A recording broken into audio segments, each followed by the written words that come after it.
What's up, everybody, and welcome to the show. This podcast episode is brought to you by IBOW Training.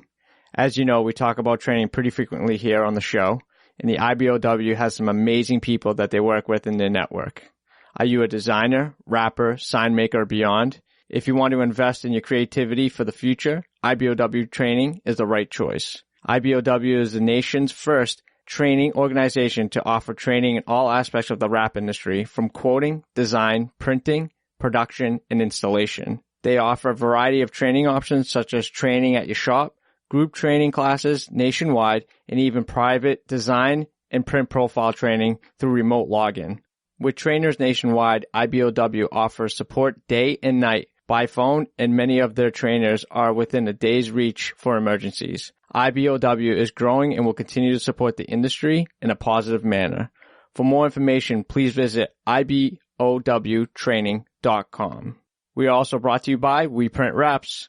We Print Wraps is the industry's #1 source for wholesale printed wraps. How easy is it to order wraps? Well, all you have to do is sell the job. Go to weprinwraps.com, choose your desired film for the installation, upload your design, and if you're not a designer, no problem. They can design one for you and get your wraps delivered right to your door. They offer free nationwide shipping all across the U.S. and Canada on all orders over $500.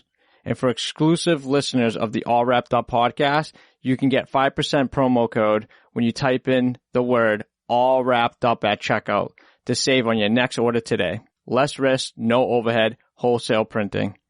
See why the industry pros love them. To get more information, visit weprinwraps.com. Today's guest is a serial rapper, but is yet to wrap a full vehicle by himself. He's wrapped hoods, roofs, and other accent pieces on vehicles off and on for the past couple years. But this last year, he's really stepping it up. He has now worked with some of the elite rap companies and installers in the nation and hopes to keep the goal of working with an elite rapper once a month. Give it up for my friend and huge supporter of the podcast, the great and powerful Golden Child.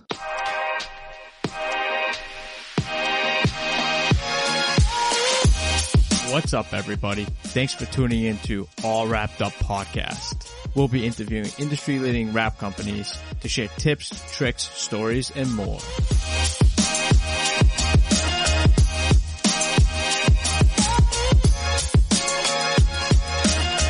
All right, we got Golden Child. What's going on, brother?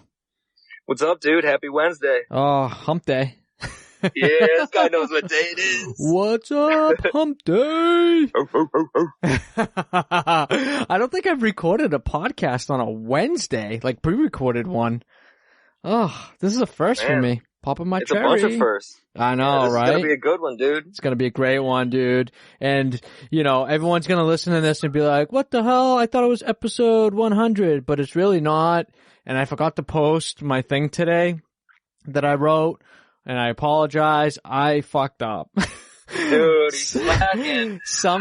Somewhere after 50, I lost count or doubled up or something, and I was going through all my notes to prep for my 100th episode, and I'm looking through all the episodes, and at the top it tells me how many episodes are available for all my listeners to listen to, and it said 98, and I'm like, that's awkward because I just had my 99th one.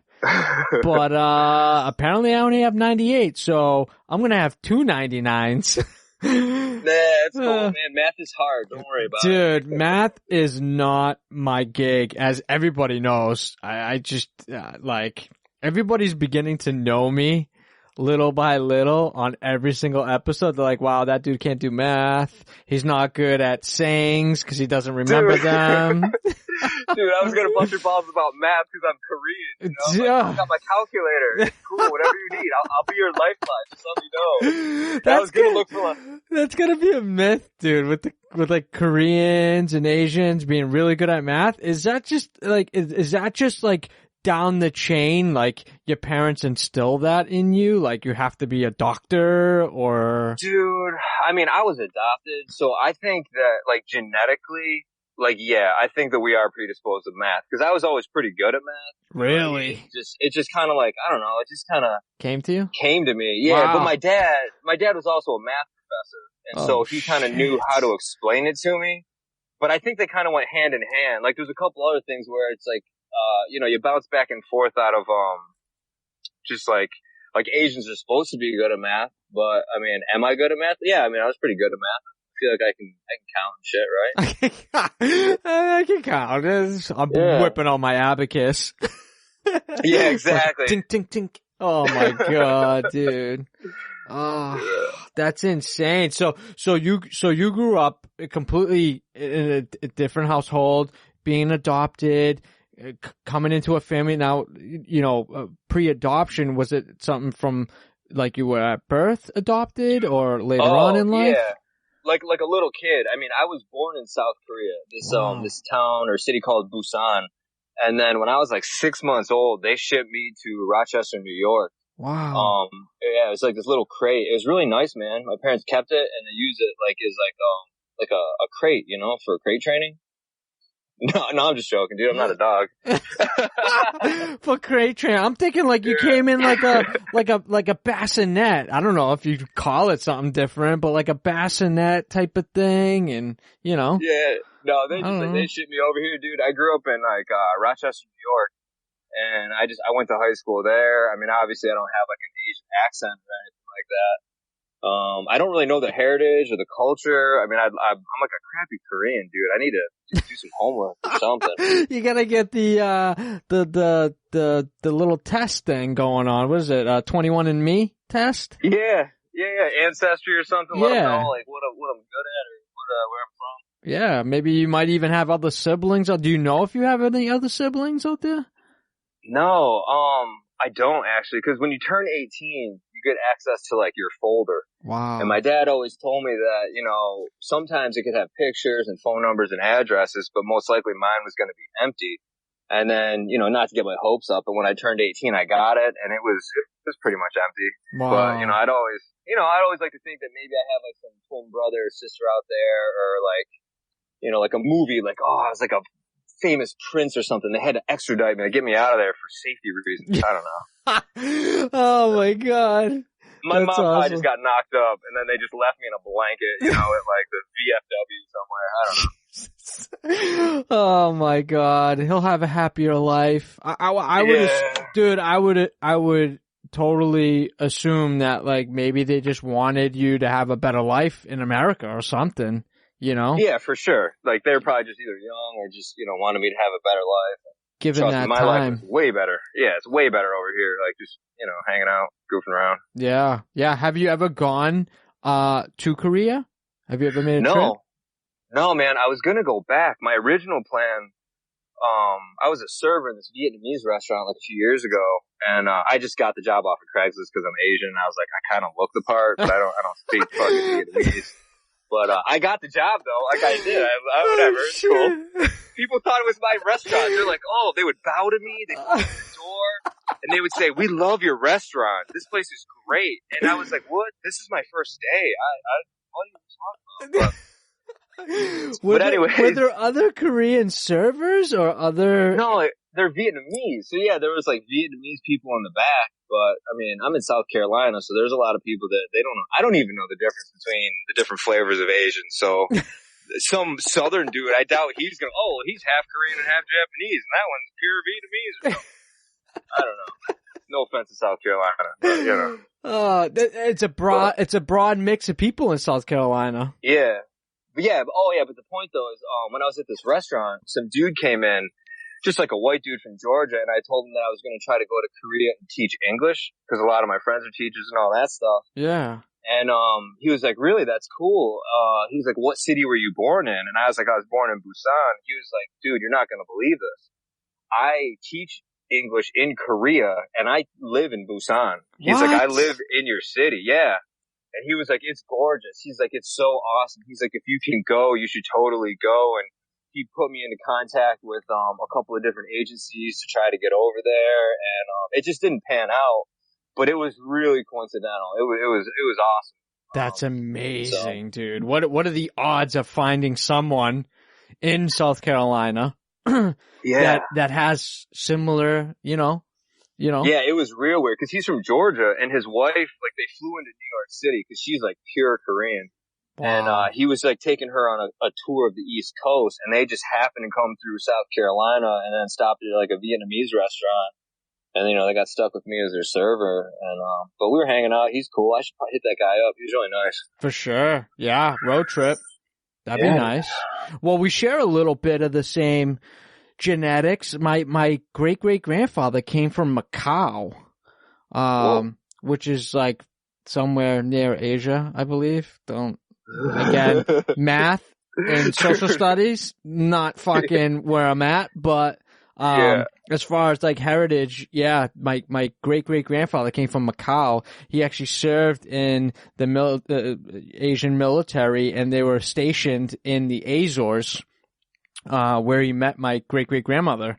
And some of my younger cousins, or older cousins actually, they still have a little bit of slanted eyes. It as time progressed, and genetics, and meeting other people, et cetera, like it's kind of died down. But like second generation cousins, so to say, like third, fourth cousins, they almost could pass as Asian. Their eyes are pretty slanted, which is kind of crazy that it's very minute. I probably got like literally maybe 2%, but I always like to throw that out there because of the fact that when I worked retail, I worked retail at, I was a manager at Aldo Shoes. So I sold shoes. I started off as like a stock guy and then worked out front.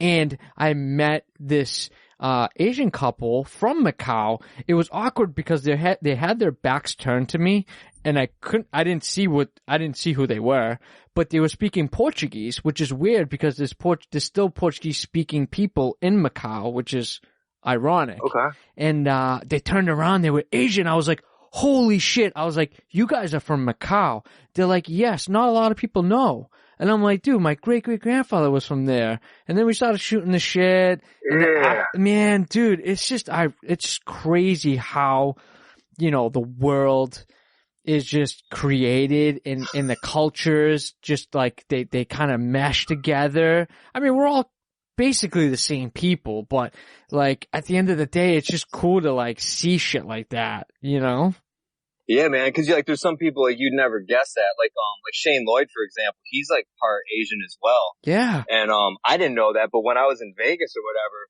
we were just like goofing around, and he was like, "Dude, let me hear your best Asian accent." And like I don't have one. It sucks. Like I wish that I did, so I could get like a Chinese shirt, with the little tassels, and like pretend like I'm Asian. But I always bust out laughing, and so when we were working on those wood beams or whatever, Shane got on YouTube and he brought up a video on how to impersonate an Asian accent. And so for like 45 minutes, we were all like practicing talking Asian. Oh man, it was real funny, dude. Oh, productive day. Yeah, I mean, I can't even do it right now because I'll start laughing. But I'm trying to get a good one. I'm doing my best to try and impersonate my people, I guess. Fake it till you make it, right? Yeah, that's my motto at this point, dude. Right? Do you get people? Do you get other people coming up to you and just go like full bore, like start talking, Korean? Sometimes. I mean, it was weird. I remember going to Florida when I was like in 5th or 4th grade, and this Asian lady, she rolled up on me and just started spitting some Asian to me, and I was like, it was like intimidating for someone that age to be talking to an adult like that was speaking a language. And I was like, I'm sorry, ma'am. I don't understand what you're saying. In the whitest voice ever. Oh my God. Yeah. I was eating a peanut butter and jelly sandwich. And she started getting angry. She started like pointing at me and just getting more and more, angry Asian on me. And I was like, I don't know what to do. I'm in 5th grade. I gotta go. Well, and I ended up seeing this dude. He had to have been Korean because he looked like me. That's like the main thing is like if I see a dude that looks like me, he's most likely Korean. And this kid, he was like a little chubbier than me, but we both stopped like dead in our tracks. And I looked at him and he looked at me and we had this mini moment. And I was like, dude, are you Korean? And he was like American too. And he's like, yeah, man, I was going to ask you the same thing. Holy shit. I think we're related, dude. Whatever. You could be walking by, you know, a sibling at any moment. Yeah, you never know. Shit. Ancestry.com. I gotta get on that. You gotta get on it, dude. I think you'd be surprised in what you'll find, because I think you might, you know, it's kind of like a scary thing too, because it's like you want to know, but then it's like the probably the side of you of like, okay, maybe I don't want to know because I'm so in a good spot. You know what I mean? Yeah, because I think I'm a purebred, dude. I think of like a purebred or a pureblood, like Korean. I'm 100%. I'm no fucking mutt. Get the fuck out of here. Yeah. Like, I want to find 100% Korean chick, you know, and like breed these like AKC Korean babies, you know, like American Korean children, like pure like soccer players, volleyball players, and probably playing chess or something. I don't know. Sprinkle a couple doctors in there. yeah, half a brain surgeon. Oh shit, dude. I think honestly, I think some of the best comedians are Asian or Korean, because dude, I fucking die. I forget the guy's name is escaping me, and even the girl's name is escaping me. But dude, when I watch their like Netflix specials and shit, I am fucking in tears. Oh, there's that one dude like Joe Coy. Joe Coy, yes. Yeah. That dude is hilarious. Yeah, he's real funny. I saw a thing where he you make the perfect white rice is you measure the tip of your middle finger to your first like kind of like crease line. That's how much water you put in the bowl to cook your white rice. Okay. Believe it or not. But he's got a whole skit on it, dude. Bro, you won't be disappointed if you watch that. I'm gonna have to watch that. Hilarious, dude. Yeah, I eat rice now, but when I was little, I hated rice. Really? And, like, I'm allergic to shrimp. And so I think that, like, as a baby, they knew I was allergic to shrimp and didn't like rice. I'm like, he's not one of us. We gotta get rid of him. Fucking send him to the U.S. and he'll eat pizza. Oh, burgers and shit. So. Oh my god, dude. Oh my god. Shit. You're fucking hilarious, dude. I gotta throw that out there. Dude, this is fucking hilarious. Oh, dude, we're only a few minutes in. I'm already fucking crying. Jesus Christ. Oh. Yeah, dude. Oh man, and real quick, I just wanted to tell you, like, I felt bad about that conversation we had last night. Like, I mean, the phone was going out, but dude, it was weird. It's still fucking weird. Like, when we get interviewed, I'm not used to being on an interactive phone call with you. Like, I'm used to just like sitting, like listening to your voice for seriously, I don't know, all fucking day. Like, I'll put it on before I get in the shower and I'll listen to it all day until like 9 o'clock at night. Damn. And so I'm like yesterday you were like talking to me and like you were asking me questions and I felt like there was a big delay. And I was like, I hope I'm not pissing Jeff off because I'm just not used to being a part of like what you're talking about. I'm just trying to like absorb it, you know, and learn as much as I can like hanging on to every word. And then I'm like, oh my God, he's talking to me. Like, I gotta say something. Oh, stop it. So it's just weird. It's just weird. Dude, I put my pants on just like everybody else. I wipe my ass just like everybody else. I hope. Yeah. And, dude, honestly, like, I love interacting with people, like, off air, before the podcast, after the podcast. I kind of try to keep up with a lot of the guests afterwards. Like, we'll hit up each other via text, send just photos of progress, like, raps that are happening and stuff, or even people getting into a jam. You know, I got myself into a jam today, and, I trial and error, figured it out, but, I almost had like 3 people on speed dial to be like, yo, how do I fix this door handle? Because for some reason, the new Chevys, you pop the door handles out, but the little tab with a lock mechanism where you pull the handle out usually stays forward. So you can just push the handle back in and lock it back, and then you're able to open the door again. This fucking latch, it closed on me. So like literally, I couldn't get the hook on it. And I'm like, dude, how the fuck am I going to get that thing pulled out and then stick the handle in. Dude, is that like a Ford Mustang handle?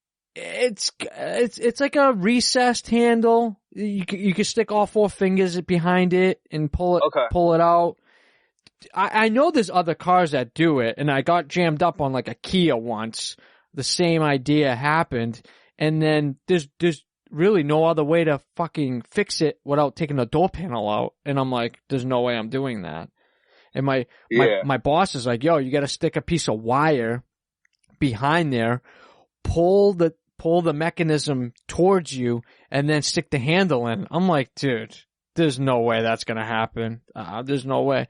So I grabbed two rubber elastics bands, and the thick ones. We had a couple thick ones. And dude, I don't know. I saw them and I was like, oh, fucking, I just MacGyvered this thing. So I stuck them behind the latch. I pulled the latch with the fucking elastic band, and I was able to squeeze the handle in and get it back on. Like, it took me 5 minutes, but it took me longer to get the stupid rubber band hooked around the latch on the inside than it did for me to actually put the handle back on.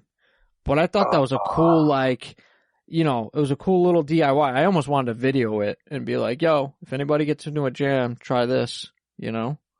Yeah, for sure. My buddy, is Alec Curtin. He's Hutch's installer up there in Richmond. Yeah. 6A Creative, whatever. He was doing a Mustang when I went up there to help them with that museum thing. And it's like the handle's weird. Like, you're not supposed to unscrew the bolt too far, because if you do, it'll like close. This little flappy thing will close. Yes. And then you're like, fuck, dude, how am I, like, in your, like, all these videos, like, shove this little wire in there and like try to push it back. And it turned into like a nightmare, like a lot of extra work. Oh, dude, but, you know what that is that little latch thing stops it from going back where you need it to go. Yeah. So you have to put the screw you have to hold the latch like towards you. You have to hold the door open with the latch, right? Put the screw all the way back in, and then it locks it again. And then what you do is you put the handle back on, you back the screw out a little bit to get the end cap on. Yeah. But you can't like go too much or you'll fucking lose it, dude. Exactly. Bro. Yes, exactly. Dude, yeah. I had a Kia all 4 doors, and literally I found out the trick on the fucking 4th door. I was so pissed, bro. It was like literally an hour and a half putting fucking door handles on. I was so mad. So mad. Yeah, and it's like the last thing, man. It's like you just want to go home. Like, you're done. Let's go. And like, oh, man. Yep. A lot of YouTube videos right there. Oh, dude. YouTube has gotten me out of a bunch of different jams, but man, that was the first thing I did this morning. I cleaned the car, took off the door handles. I heard the thing go boom, and I'm like, oh. I'm not dealing with that till the end of the day. Yeah. I'll circle back around. Yeah. Dude, I wrapped a Chevy Transit, Ford Transit, and I did some displays, and we actually went to go do a wall wrap. Then I came back at like 4, and I was like, okay, well, 4 to 6, I got 2 hours to kill, put 2 door handles on. If it doesn't go south, we might be all right in a half an hour. If it goes south, I got 2 hours to kill. You know? There you go. Fucking win-win. Plan accordingly whenever we can. Dude, it's like literally the plan of attack is like your whole day. If you're sitting there and you're like, okay, I got a ton of work to do that I can just bang out, or I can sit and fiddle with this fucking door handle for half an hour. I'd rather get a head start on something else and deal with that later, you know? Dude, I gotta build momentum. I'm like a huge believer in like momentum and I mean like mindset. Like, I gotta do something simple. Cause I know some people do, I do the bumper first cause it's the hardest. Like me, I gotta do something simple, build some momentum. I'm feeling good. And then, you know, by the time, you know, bumpers come around or something, it would be like game time. Like, no problem. We got it. Yeah. You've already gotten all the jitters out. Your your first couple cuts are out of the way.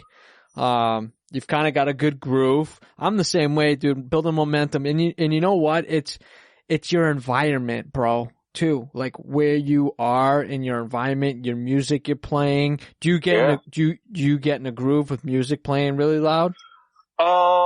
yes and no. I do, like, I don't usually do, like, speakers. I just do, like, the Bluetooth, headset. So, I mean, it's pretty Yeah. loud in my ears.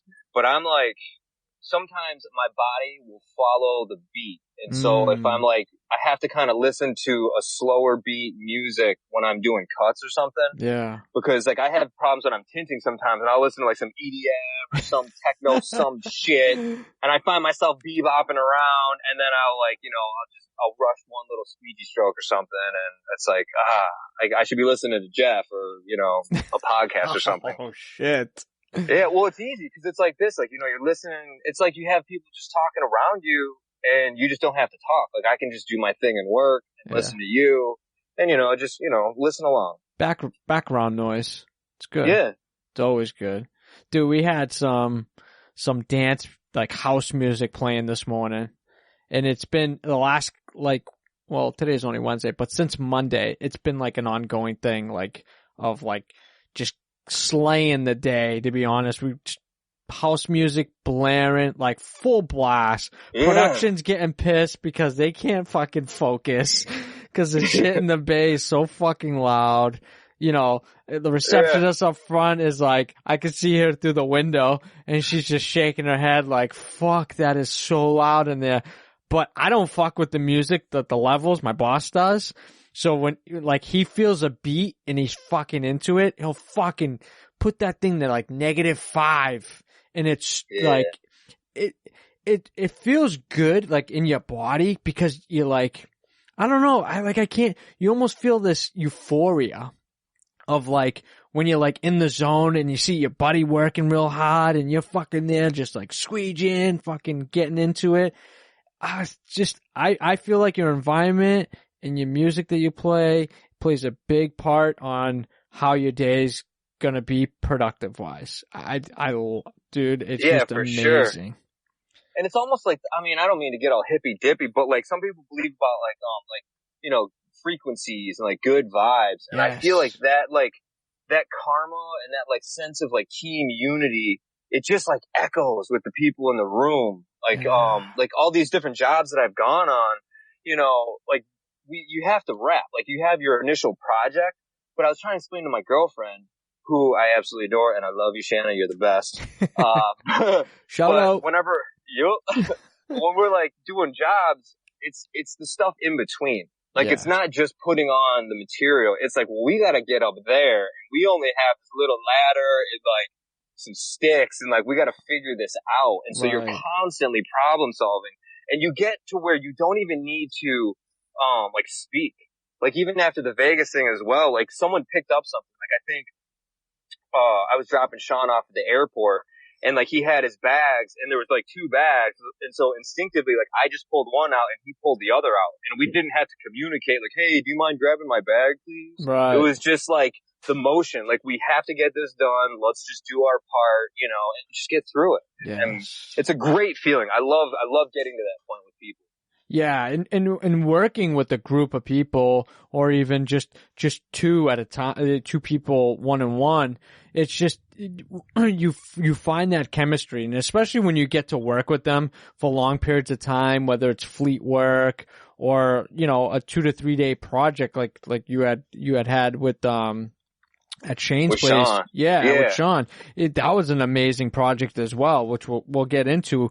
But like when you get into the groove of like, hey, you know, you see him and his like jug of water is like low, you know, you're like, hey, you know, I'll grab that, take mine, I'll go fill yours up. So you don't lose your groove, cause you're like, and I can tell you're in the zone and I don't want to fuck you up. I'm going to go fill you up right now, and then I'll come back. Like exactly. But like it's almost like you don't even have to say that. You just grab his water, you give him his, yours. You know what I mean? You take it, go fill it, and he'll never, you know, whether he sees it or not, it's just an unspoken thing, and you're just finding that groove. It's just, dude, it's seamless. There's no selfishness. There's no ego. It's not like I'm the best, you're the worst, so like I'm not going to clean up.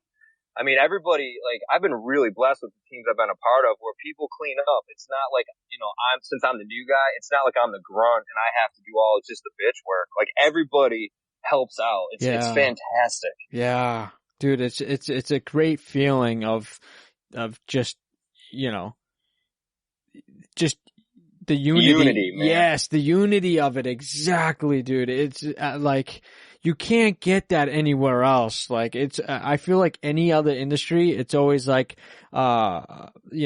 heads bashing all the time, and just like the vibe is totally different. I just feel like the rap industry, man, it's just, I mean, you've only been in it for so long, but like, just from the last couple months of the networking you've done, how like huge and how good it feels when you've got those people in your pocket for networking and just. Yeah, I've been a part of a couple of really nice like dream teams. I mean, I'm sure there's some like fucking horror stories around the country, but I haven't been a part of one yet. So I mean, it's just, I hope everybody can get to that level at some point in their life. Just find a good team, sure. Yeah, that's the hardest part, man. Finding a team.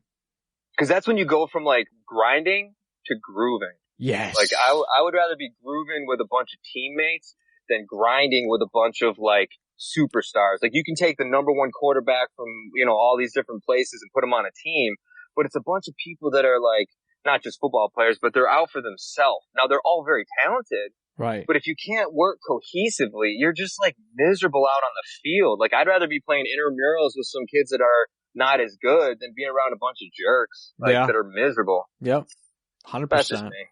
Just not working like an asshole.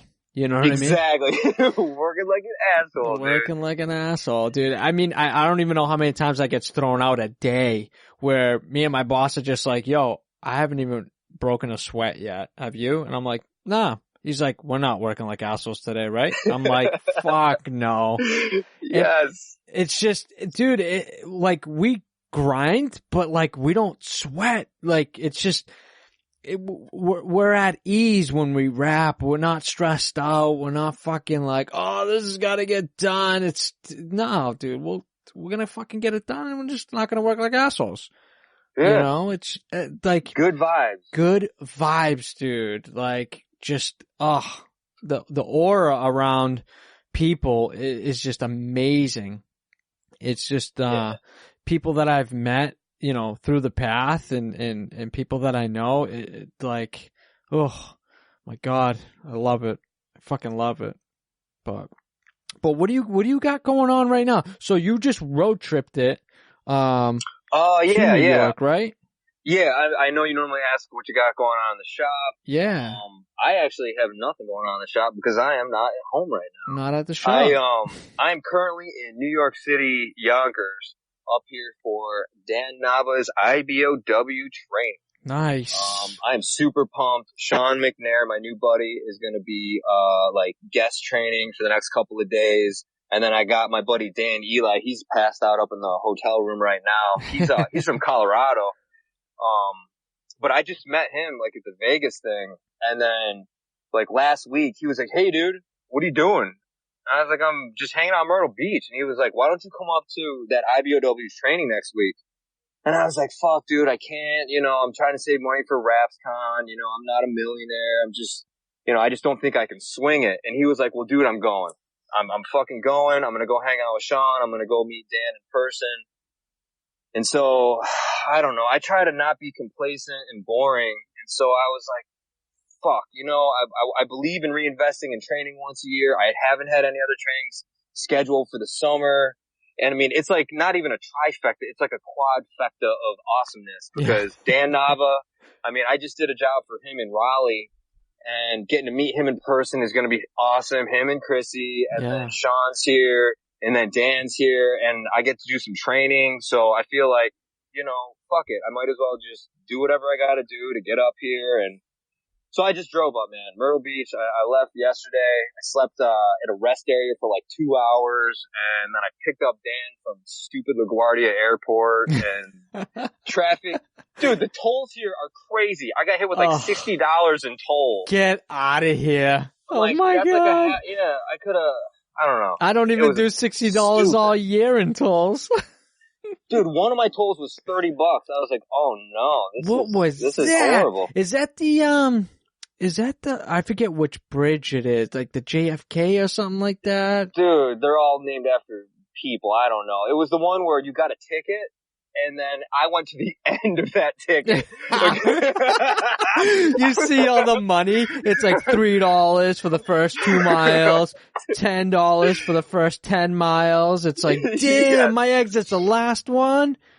I didn't know where I was going, and after like an hour, I was looking at it, and I was like, holy shit, this thing goes to like $30. I'm like, I hope I'm not going that far. You got the golden ticket, my friend. Yeah, sure enough. I was like, hello. Oh, shit. So we made it. I got him from the airport. We're just, we're hanging out right now. We're trying to get Sean to come hang out tonight, but he's gonna get some sleep and come in bright and early to, get his teach on with Dan tomorrow. Nice. Stuff like that. Nice. But yeah. Wait, what was that? I was gonna say, do you know what the classroom setting is gonna be like and what you guys are gonna talk about? Honestly, I'm not sure. It's at SSA Science something. I'm not even sure. Okay. I think it's a beginner class, like an introductory class, according to Dan Eli. Mm-hmm. He just said, I'm going to the training. Do you want to go? And that's about as far as I looked into it. I'm in, whatever it is. Yeah, I probably should have done a little more research, but I texted Dan. I said, fuck it, I'm in, dude. Come hang out. That's awesome. But yeah, I'm here. Whatever. That's cool, man. How long was with the car trip? I think on Waze it was like maybe 10, 12 hours. I think it might have been like 11, but I just figured with gas it'd be like 12, something like that. So, I mean, whatever. It's not too bad. No, 12 hours. Do you like taking road trips? Yeah. I'm a driver. Yeah, I love road trips, dude. I'm a driver. I like to do stuff. Nice. You get out there and get on the freeway and just. Yeah, let my hair down, turn the music up. It's cool.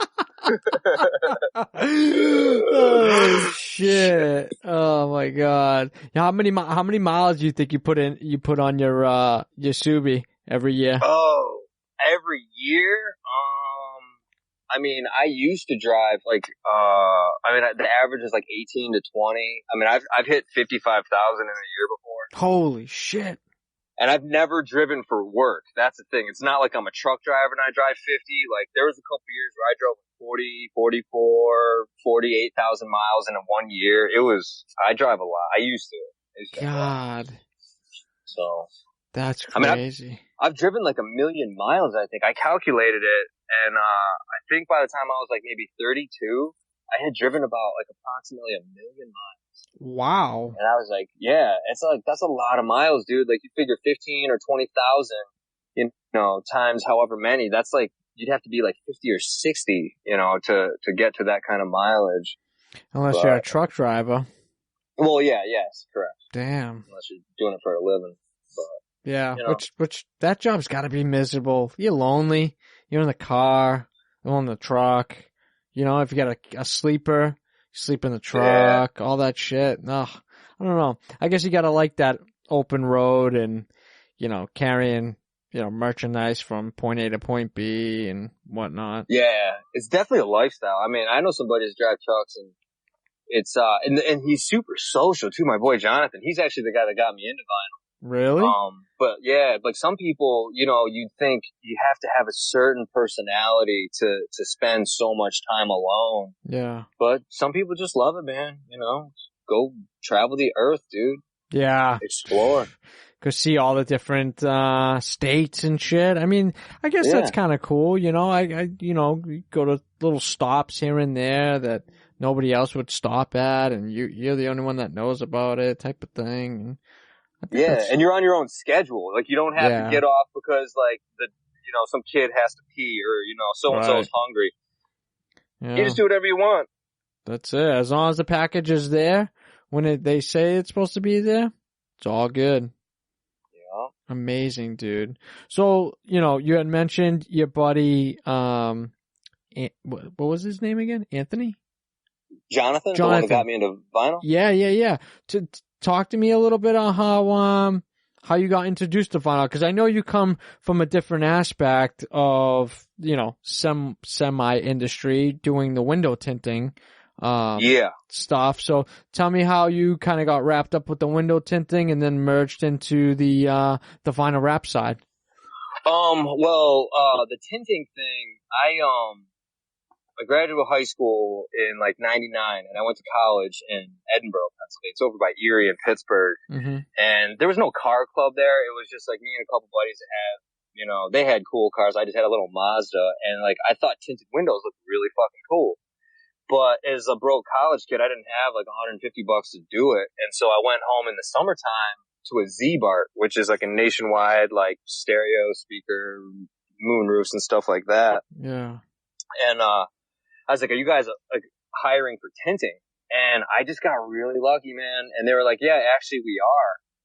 And I was like, I don't have any experience because we did AutoZone film and that shit is like cellophane. It's horrible. Jesus. And, so I worked for Z-Bart and, my whole summer, man, I fucked up so many windows. Like I mentioned before, I just like, my boss would say, here, try this window. And then he would like pick it apart and say, this is bad. And he would end up tearing it off because I screwed up. But dude, the whole summer, I think I got maybe one window that was acceptable by the end of the summer. And I cost that company more money in tint. If you guys are out there, I apologize because you guys have lost money by fucking hiring my ass. I was a dizzy little kid. Didn't know what I was doing.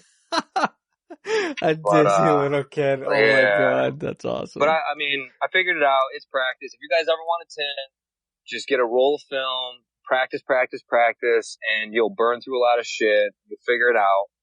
But, fast forward a little bit, and I only did that for one summer, so I didn't even really have a job at a shop tinting until like, 4 years ago, 3 or 4 years ago. Wow. I was working in Myrtle Beach and I went into that place cause they were like a new car shop.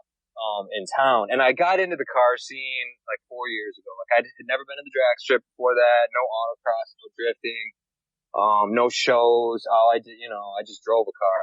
And I got into the scene and everyone said, yeah, this new shop opened. So I went to go check it out. 360 Motorsports in Myrtle Beach, man. I miss those guys. They're like my family. Mm-hmm. But, I was like, hey, are you guys, or actually, I don't even think I asked. They were just like, what do you do? And I said, I'm a server, but car-wise, I tint windows. And they're like, well, we're looking for a tinter.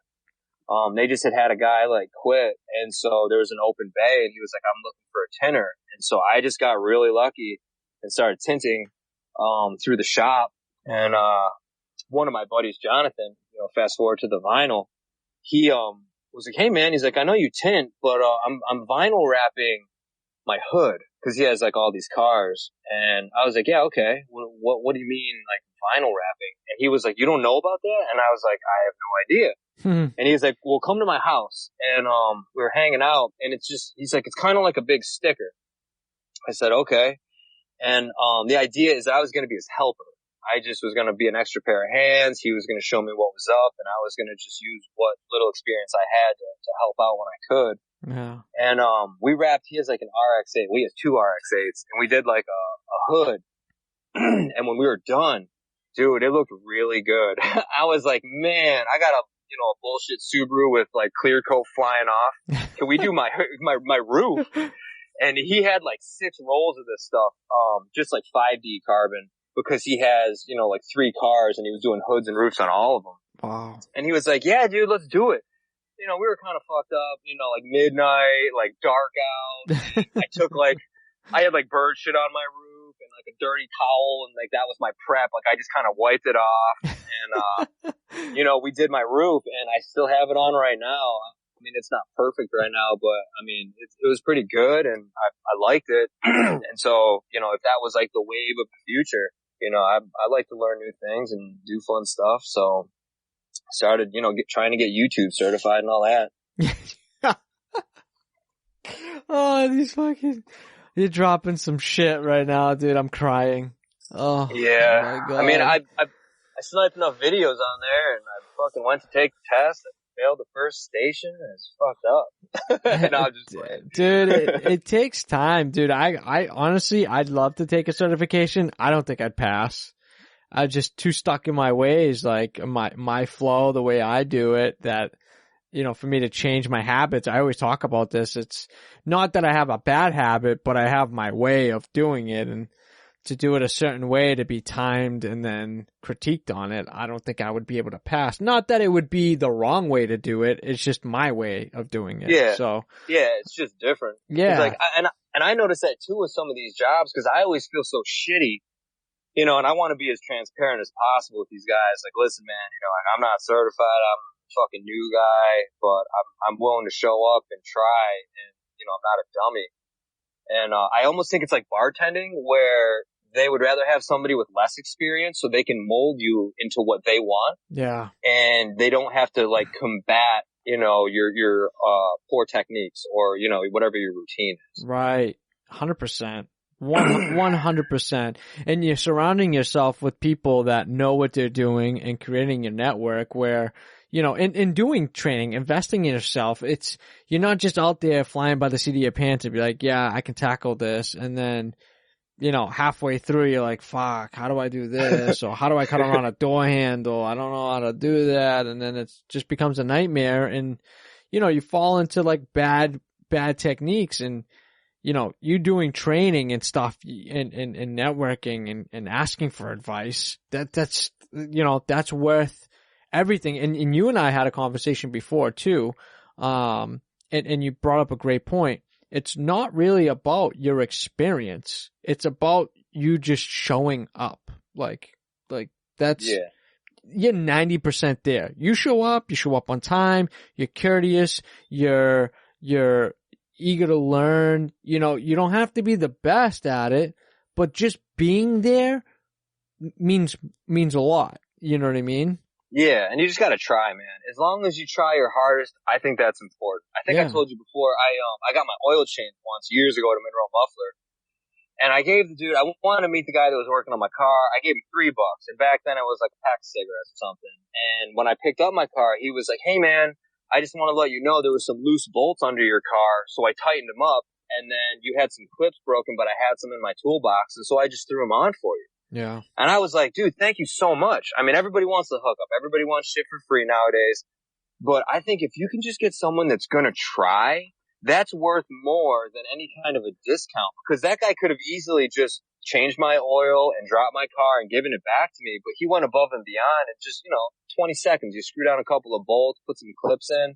And it meant the world to me, because I was way less mechanically inclined back then, and I would have never known.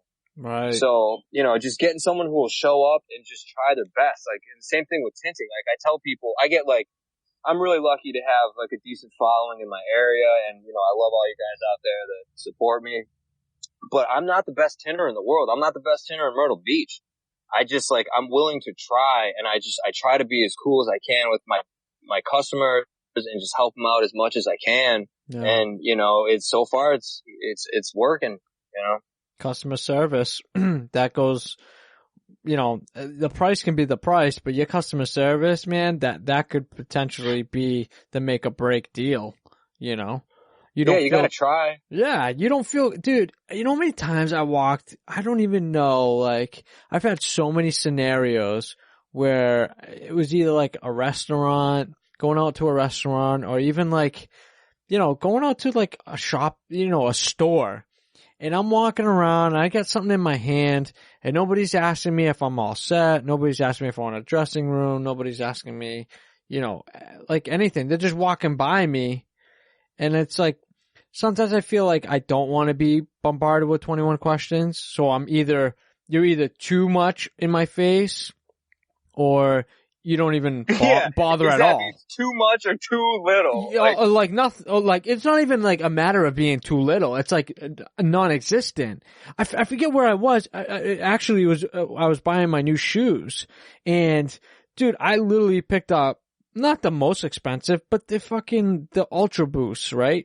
Because are those the ones that your fiance got you? Yes, dude. I was gonna ask you about those, man, because I need to upgrade. Bro, they're like pillows, man. They're like walking on pillows. I am literally on my feet more now than I was a few months ago, and honestly, yeah, they're a little pricey. I got mine on sale for like $150, but the regular price like $180. But bro, just go and try them on. See if you even like them. But I guarantee you will not be disappointed.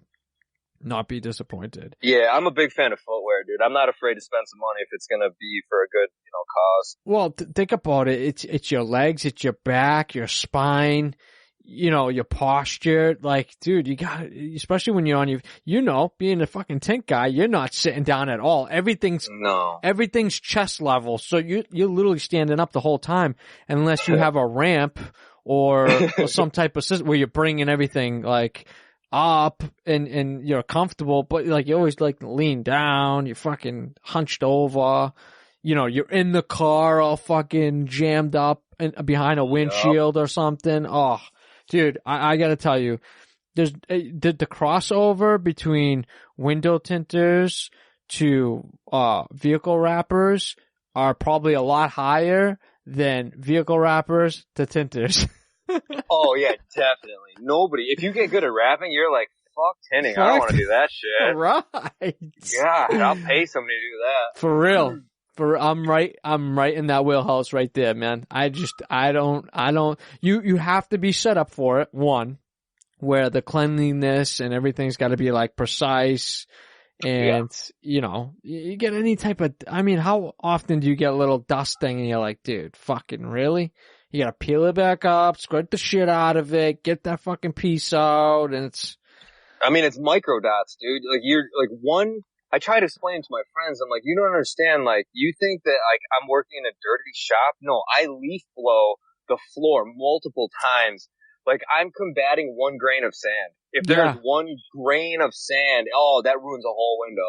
And so, like, yeah, I do my best to be clean. I'm pretty clean in general, but like I'm very aware of, like trying to be neat and like keeping your dust down. Yeah. Do you wet the floor around the car and shit? Yeah, I did the floor thing. I'm trying to engineer, nobody better steal my idea, but I'm trying to come up with not like a misting system where I want to have like misters that line the ceiling, and I just want to be able to press like a foot pedal and have a big thing of mist just fill the whole room and then settle down and then install a window. Ooh, just knock whatever's in the air down? Yeah, Ooh. Just a little bit of mist so that like you have like, 60 seconds where you can pull that carrier and just, slap it on. That's nice. What do you, like that was just straight up like your thought, your thinking? Yeah. Cause I've tinted in the rain. I've tinted in the snow, which is not a good idea. But, you get bored of college. You gotta do what you gotta do. That's it. You gotta make a couple blocks. Yeah, it's fun hanging out. But no, and I was just like, when it's raining, I love tinting in the rain. Some of my best tint jobs have been sitting in a parking lot, like in the rain somewhere. It's the best. Totally ideal. Wow. That's crazy. I would have never thought that. And then I learned the complete fucking opposite about vinyl. Vinyl hates water. Yeah, dude, you really can't stick it on when it's wet, right? Dude, I did a side view mirror cap for my buddy, and he drove over, and it started raining.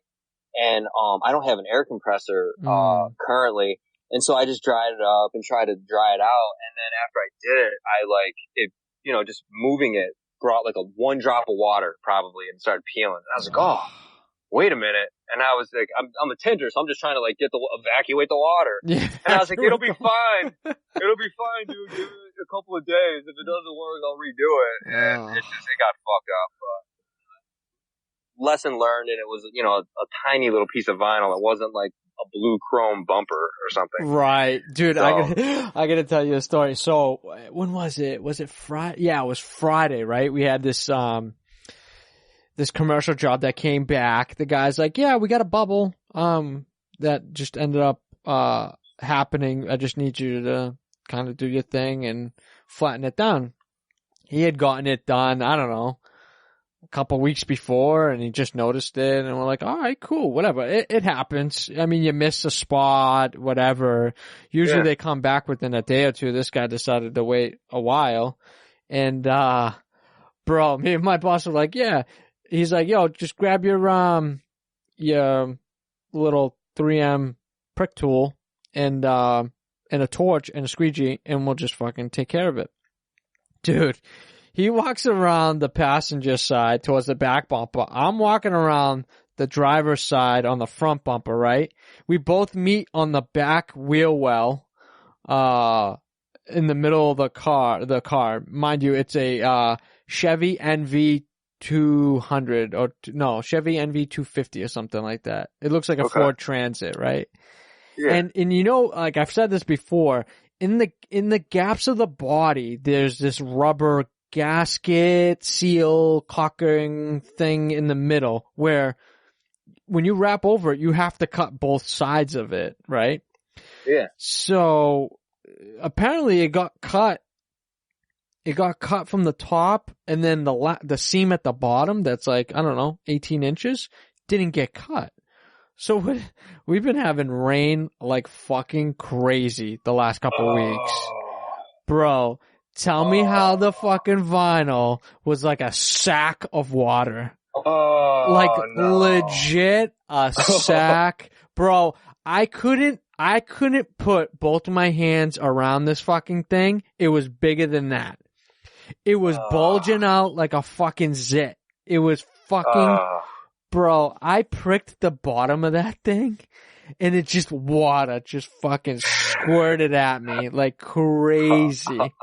It was amazing. I recorded it too. Yeah. I recorded it too. I'm like, dude, nobody's gonna believe me that this, like the vinyl stretched off the car little by little. Just from the weight. Dude, there must have been, I don't know, 20 ounces, 30 ounces of water in this thing. Of course. It was crazy. So we drained the fucking thing. We're like, yeah, you gotta let that dry. Come back on Monday and we'll take care of it. You gotta let the shit behind it dry out and the adhesive and, you know, hopefully there's no dirt back there. We're gonna have to replace it. So he fucking left there with a sagging piece of vinyl. It was down on the bottom rocker panel. You couldn't really tell, but it was fucking there. And dude, I could not. I was laughing. We both our eyes, when we turned the corner, we saw it. We were both thinking the same thing. Oh, couple bubbles. We'll fucking get it out. And just saw this massive cyst just sitting at the bottom. We both look at each other like, what the fuck is that? That's not a bubble. You fucking kidding me? That's like, I don't even know. It's crazy. Never seen it in my life. Yeah, you gotta perform surgery on the rocker panel. Straight up. I just fucking shanked that thing, like, try to get a bunch of fucking holes in it underneath to let the water out. I mean, what are you gonna do? I mean, shit happens. Yeah. I ended up cutting it so water couldn't get behind there, anymore, like sealed it, but dude, it's an honest mistake. You forget to cut the gasket, you know, and, you know, things get in there. Thank God it wasn't like wintertime with snow and all that shit sits out in there. Oh, I hate the fucking winter. Yeah, man. Snow is no good. No, definitely not. Definitely not. I mean, you've migrated down south a little bit further than New York now. Yeah, I mean, I grew up in Rochester, like right next to Buffalo, because, no, I take that back. I love the snow. I just don't like living in the snow. Yeah, same here. Because like, I'll go on a ski trip, snowboarding trip, tubing. You want to just walk across like waist high snow. I'll go for a walk and I don't care, but I don't like living in it, man. Like you have to like put your shoulder into the screen door because there's a drift. Oh. You have a snow shovel out there and you shovel down your stupid sidewalk and you preheat your car and then you have to shovel 10 minutes later just to get back down. Ugh, that shit's gross. Yeah, I agree, dude. I say this every year and come, you know, December, it's going to be all over again. It's just, you do it for so many years, you kind of get used to it and you get through the first snowfall, which everybody forgets how to fucking drive in New England. It's like, dude, we live in New England. This is normal. What the fuck? It's snow. Go. Snow. Yeah. It's not going to do anything. Just go. Just get through it. I think you even mentioned it on one of the earlier podcasts, and I've done the same thing where you have a costume, but then it snows, and so, you're going to be a skier this year. Right. Go get your winter coat. Fuck, dude. Put your goggles on your head and say trick or treat. Oh, just fucking, I'm not looking forward to winter again. Even though it's not even really summer. It's not even really summer yet. I'm already fucking complaining about winter. Oh. It's crazy. The summers go by so fast, I feel like. And then the winters are just dragging ass through the winter. And especially that daylight. Are you a pro daylight savings time, or do you fucking like, no, we shouldn't change the time. It should be the same shit? Is it even something you think about? That's a good question. That came up like last season or whatever, because like fall back, spring forward, or whatever. I just kind of have accepted it. But someone was like, "No, man, this is fucked up. It's for the farmers. We shouldn't even have to do that." And I was like, if I could. Fun, like it keeps it going, like, we get to do this, and then it's gonna be dark, and then the springtime, you can cook out and cruise around, and it's like light out at night. I don't know, it's like a season, I guess, maybe just something to look forward to. Yeah, I guess. I just don't like the getting dark at 5 o'clock bullshit, because it's like you work all day, you get out, and then it's fucking dark out. It's like, dude, what the? I woke up, the light was on. I got out of work, the lights are off. What the fuck? Oh, it's miserable. I hate it, dude. I hate it. But what other training have you done, other than this IBOW one coming up? What other training have you done to work on your rapping skills? Yeah, but I started out with the beginner class, because coming from the, restyling side of the house as a tinter, I don't know how printers work, I don't know flat wall graphics, I don't know signs, and so I just wanted to kind of build slowly and learn the right way. I didn't want to just do advanced class and try to take over the world. And, so I did Avery's beginner class, up in Jersey. Mm-hmm. And it was like real cool, because like, I drove up, and like I met a bunch of cool dudes, and did like floors, walls, bricks, different substrates, and I got to meet Justin, and I got actually my buddy John Villain. He's coming here right now for this IBOW training, but I met him like a year ago, whatever, and we just kind of rocked out there. I met Ian Gonzalez there as well, and just trying to. Originally, my plan was to do beginner class in like June, and then I was going to do advanced class in July. I was going to take the certification test and pass, and I was going to get the fastest certification ever. That shit did not pan out like that at all. So because originally, dude, I went to a class, and I was going to try to like take over Myrtle Beach and try to be like a cool rap guy. And after class, I realized there was more elements and dimensions to this business and industry than I knew about. Yeah. And I decided to take a step back and not like rush into like a rap shop. And I was going to, focus more on the tinting and then do rapping on the side and try to be a relevant player in the industry. I'd rather be a little fish, I guess, in like the big pond of rap than try to, just be some local dude that slaps on stickers. But I learned a lot in the basic class, and then like an advanced class down at RCR, North Carolina. I met some other like really cool dudes and got to practice. That's where I met my buddy, Lee Smith, Titan Graphic Works, dude. Yeah. He's my print guy. And so we've been like helping each other out, and he's been helping me with some banners, and like he's the one that did my logo. Oh, I gotta send that over to you. Yeah.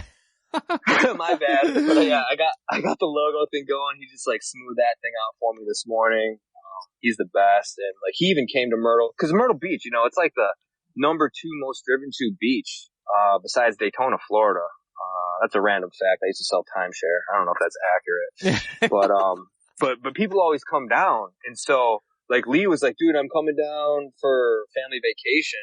And I just happened to have some stripes on a Mustang, last summer. And so he came in, and he was like so helpful and like such a nice guy. And like he brought like knifeless, and he's like always hooking me up with tools, man. I told you he hooked me up with like a back slitter, at advanced class. Really? Like, I was like, what's that do? And he was like, this is more for commercial graphics, and you have extras. I was like, what? Yes, man. Thank you. And when he came to Myrtle Beach, he slapped on these like stripes with me, and he brought knifeless tape. I had some, but he was like, no, I got some. And he even hooked me up with one of those Geek Wraps wrist thingies, which, you know, it's Geek Wrap, so it's not cheap. Right. And, he was just, so he had one. I was like, dude, those things are so cool. I was, you know, like those. He's like, well, here, you can have this. What? And I was like, dude, like, thank you. And then, like, a month ago when I was, getting back from, or maybe it was 2 months ago, but I was coming back from Charlotte, and he was like, have you ever seen one of these? And it was a Rolly Pro. And I was like, yes, I actually just saw these when I was with Jeremy in Charlotte. And he was like, dude, I have an extra one. He's like, I'll mail you one if you want. And I was like, what the fuck, dude? Like, yes, please. Thank you. Like, I mean, he's awesome. Like, I love that dude. He's great. Just building your tool game. Yeah, I mean, so yes, doing training. I'm a huge advocate of the training. I feel I'm kind of like a perma student, man, or maybe like a old-fashioned learner. Like, for me to be the best me, I need someone to explain it to me. I need them to show it, like demonstrate it for me, and then I need to practice. Like, I don't really learn a lot or as efficiently if I just like go at it, because that momentum thing, like if I hit a hiccup or a speed bump, I start getting frustrated and I don't know where to go. And like, I need that immediate feedback. So like, a class is perfect for me. They tell you, they show you, and then they say, go practice. And that's like a really good environment for me. Yeah, so. It just takes time and repetition, 100% repetition. And you got to do it every single day. That's the biggest thing. I think people that, you know, are up and comers or, I want to say serial rappers, you know what I mean? Like occasionally they'll do a couple things and then they kind of get into the groove of like, oh, this is cool. I want to keep doing it. And then they fall off the train for a little while and then forget a couple things.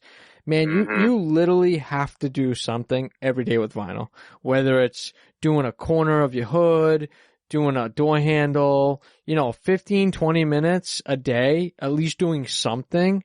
It's just freshening up your skill set and, building that kind of, muscle memory of how things kind of are applied and how much you stretch the material. Cause I think people underestimate how much the material can actually stretch. I mean, and you can always you can always overstretch it, but like, I feel like when people are trying to create the glass, like they just like pussyfoot it. It's like, dude, no, pull that fucking thing. Get it nice and taut, man. Get that thing on there. And, you got to crank on it. Yeah, dude, it's crazy, and it will take, you know what I mean? Just gotta preheat it and make sure you post heat it and all that. Like, you gotta do all that prep shit. At the end, it's more important at the end to do all the, preheating and post heating and all that shit to shrink everything back up before you trim anything. Gotta make sure you get all that slack out of it, all that memory. Yep, gotta relax the edges. Yeah, that was one of my favorite drills at Avery class, with Justin. I had him for both my classes. When you play the glass game, which is where you really just kind of play tug of war with the film. Yes. And for me, like, I mean, I've seen a lot of videos, but actually doing that, I realized, like, I need to be more aggressive with this film. You need to almost be frustrated and just, like, fuck the bullshit and just crank on it sometimes. Yeah. I mean, I think, knowing your film that you're going to use is 100% or, 99% of the whole install, because 3M reacts differently than Avery does. KPMF reacts differently than Avery does.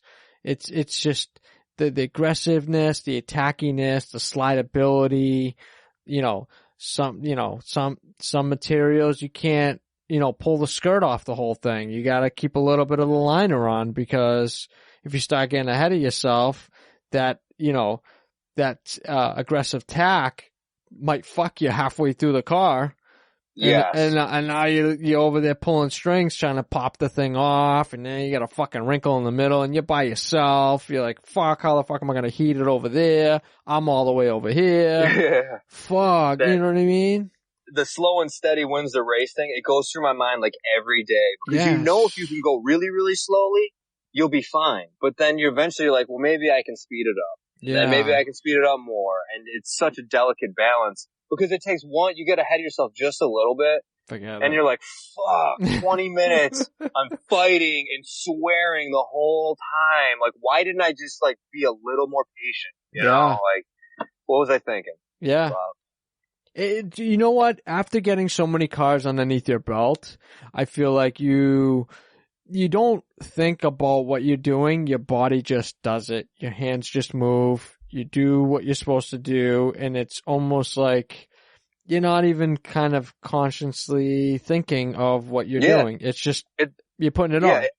It's an extension of like your consciousness. Like when Yes. I talk to some of these bigwigs, and I remember asking Jeremy, like, cause you know how like when you squeegee like the easy way or the hard way, like I was always kind of analyzing that, cause with tint it's pretty like, you do either or. Mm-hmm. You know, most activities, it's going to be the best way to do either or. But with vinyl, I've noticed you can do either one. And so I was like, Jeremy, like, why did you choose to do like an open face squeegee instead of like the hard way? He's like, I don't know. He's like, that's just what I wanted to do. He's like, and it was just one of these, like, that's just what his body did. And I was like, okay, you just got to feel it. You know, you get in that groove and it's, you know, that's just the way your brain, like the Matrix, it just makes sense and you just start slapping on stickers. Yeah. Yeah. You find your own, you know, technique. You find your own way of squeegeeing. I mean, it's funny. It's like everyone's got a little bit of a different way of holding the squeegee, I feel like, too. You know, the way you handle it, the way you start your squeegee strokes, and I'm kind of methodical. I kind of go fucking wherever. I can go left or right-handed. I'm like pretty proficient. Cutting, not so much my left because I'm right-hand dominant. But if I had to cut with my left, I guess I could. I just got to be like super like slow, like snail slow to cut with my left. But I'm pretty ambidextrous myself. I mean, with tinting, you know, you have to be able to like squeegee and do stuff with both hands. And I'm left-handed, but like, you know, you grow up in a right-handed world. And so it's like I would throw a baseball or a football with my left hand, but I throw a frisbee with my right hand. I don't know why. Yeah. And like I shoot a gun with my left hand, like a rifle. I would shoot a rifle with my left hand, but I shoot a bow and arrow with my right. That's so weird. Yeah, I golf right-handed, baseball like right-handed. I don't know, it's just kind of weird. But, wow, you know, I believe in that. I see a lot like where I see a lot of that is I used to play hockey too when I was younger, and you know I'm right-hand dominant, so you would think your hand that's the lowest towards the puck is going to be your dominant hand when you go to slap shot it or wrist it, and the left hand is just a supporter, and a lot of my cousins are right-handed too, but they always shot left-handed, which was weird to me because I'm like, dude, isn't all your power in your right hand? Why the fuck do you have your left hand all the way down there? So like, I don't know, it just feels right to me when I hold the stick, and I'm like, that's fucking weird. I could never get that. I know friends that are right-handed, but they throw like a champ with their left. I'm like, dude, you're fucking out of this world right now. Yeah, it's super wild, man. I mean, and I always, like I have some people that are trying to, like, get into rapping in Myrtle Beach, and whenever I talk to them, like, you gotta try to be ambidextrous. Like, if you do anything, if you practice 10 times with your right hand, you should practice 10 times with your left hand. I mean, cause, like, it's so humid in South Carolina, my arms, like, if I have to scrape and remove tint, my arms will cramp up in the middle of the afternoon, and so I physically have to use my other hand to cut and to like get my job done. And I can't tell the customer, sorry, I'm dehydrated. You gotta wait. I gotta fuel up. Yeah, they don't give a shit. So I mean, like, you gotta figure it out. Damn. Keep going. Yeah, I could not write my name with my left hand. I'll tell you that right now. Dude, you should practice. I'm fucking writing it right now, dude. You'll laugh. Dude, if I send you a picture, it looks like a fucking 3-year-old writing a fucking name. Dude, here's a drill. I did this as like an icebreaker in some like leadership conference or something in high school, where you take a pencil and you get your opposite hand and you in cursive, you write, learning a new skill requires practice and patience, and you do it 10 times. And so the idea is that by the 10th one, you can see the progression, and like all of a sudden, like, it feels kind of okay. It feels okay. kind of okay. It's like weird as shit, but you know, a little bit better. It's fucking, my lettering looks like somebody that either is 90 years old and has a shaking problem, or a 2-year-old that's just like really like trying to get the words down. Yes. Oh, fuck. No thanks. I'm good. Until I really have to, you know, I'll eat my words, but until I really have to, I guess we'll still keep it to the right hand. You know what I mean? Yeah, knock on wood, dude. You're gonna sprain a wrist and be like, GC, man, what the fuck? I'm cutting with my left hand now. Dude, I don't even want to think of Bullshit. But I don't even put myself in those predicaments to break a limb or, you know, I don't do any of that shit. I'm not daredevilish anymore, unfortunately. I don't even ride a bike anymore. Yeah, I know you talked about skiing, like how you have it gone, because we can't afford to fuck a knee up, man. You twist your knee, you're done, dude. No, dude. Like, I had a bad meniscus for 4 months. That was pain enough for me. Getting up and down, dude, literally bring me to my knees. Oh my God. Like, for like 10 minutes, I wouldn't be able to get up. It's just the sharp pains. And it's not even like where your kneecap is. It literally was shooting down to my foot. And it'd make my foot numb. And it's just like, oh my God. Until I found the brace that actually worked and like really put the tension in the right spot where it was all fucked up. Literally I was in like agony for the whole time. It was crazy. Yeah, and people that have never had those kind of injuries, they don't understand the pain and how like chronic or uncomfortable it can be. I mean, I studied physical therapy for a little while up in Titusville or whatever.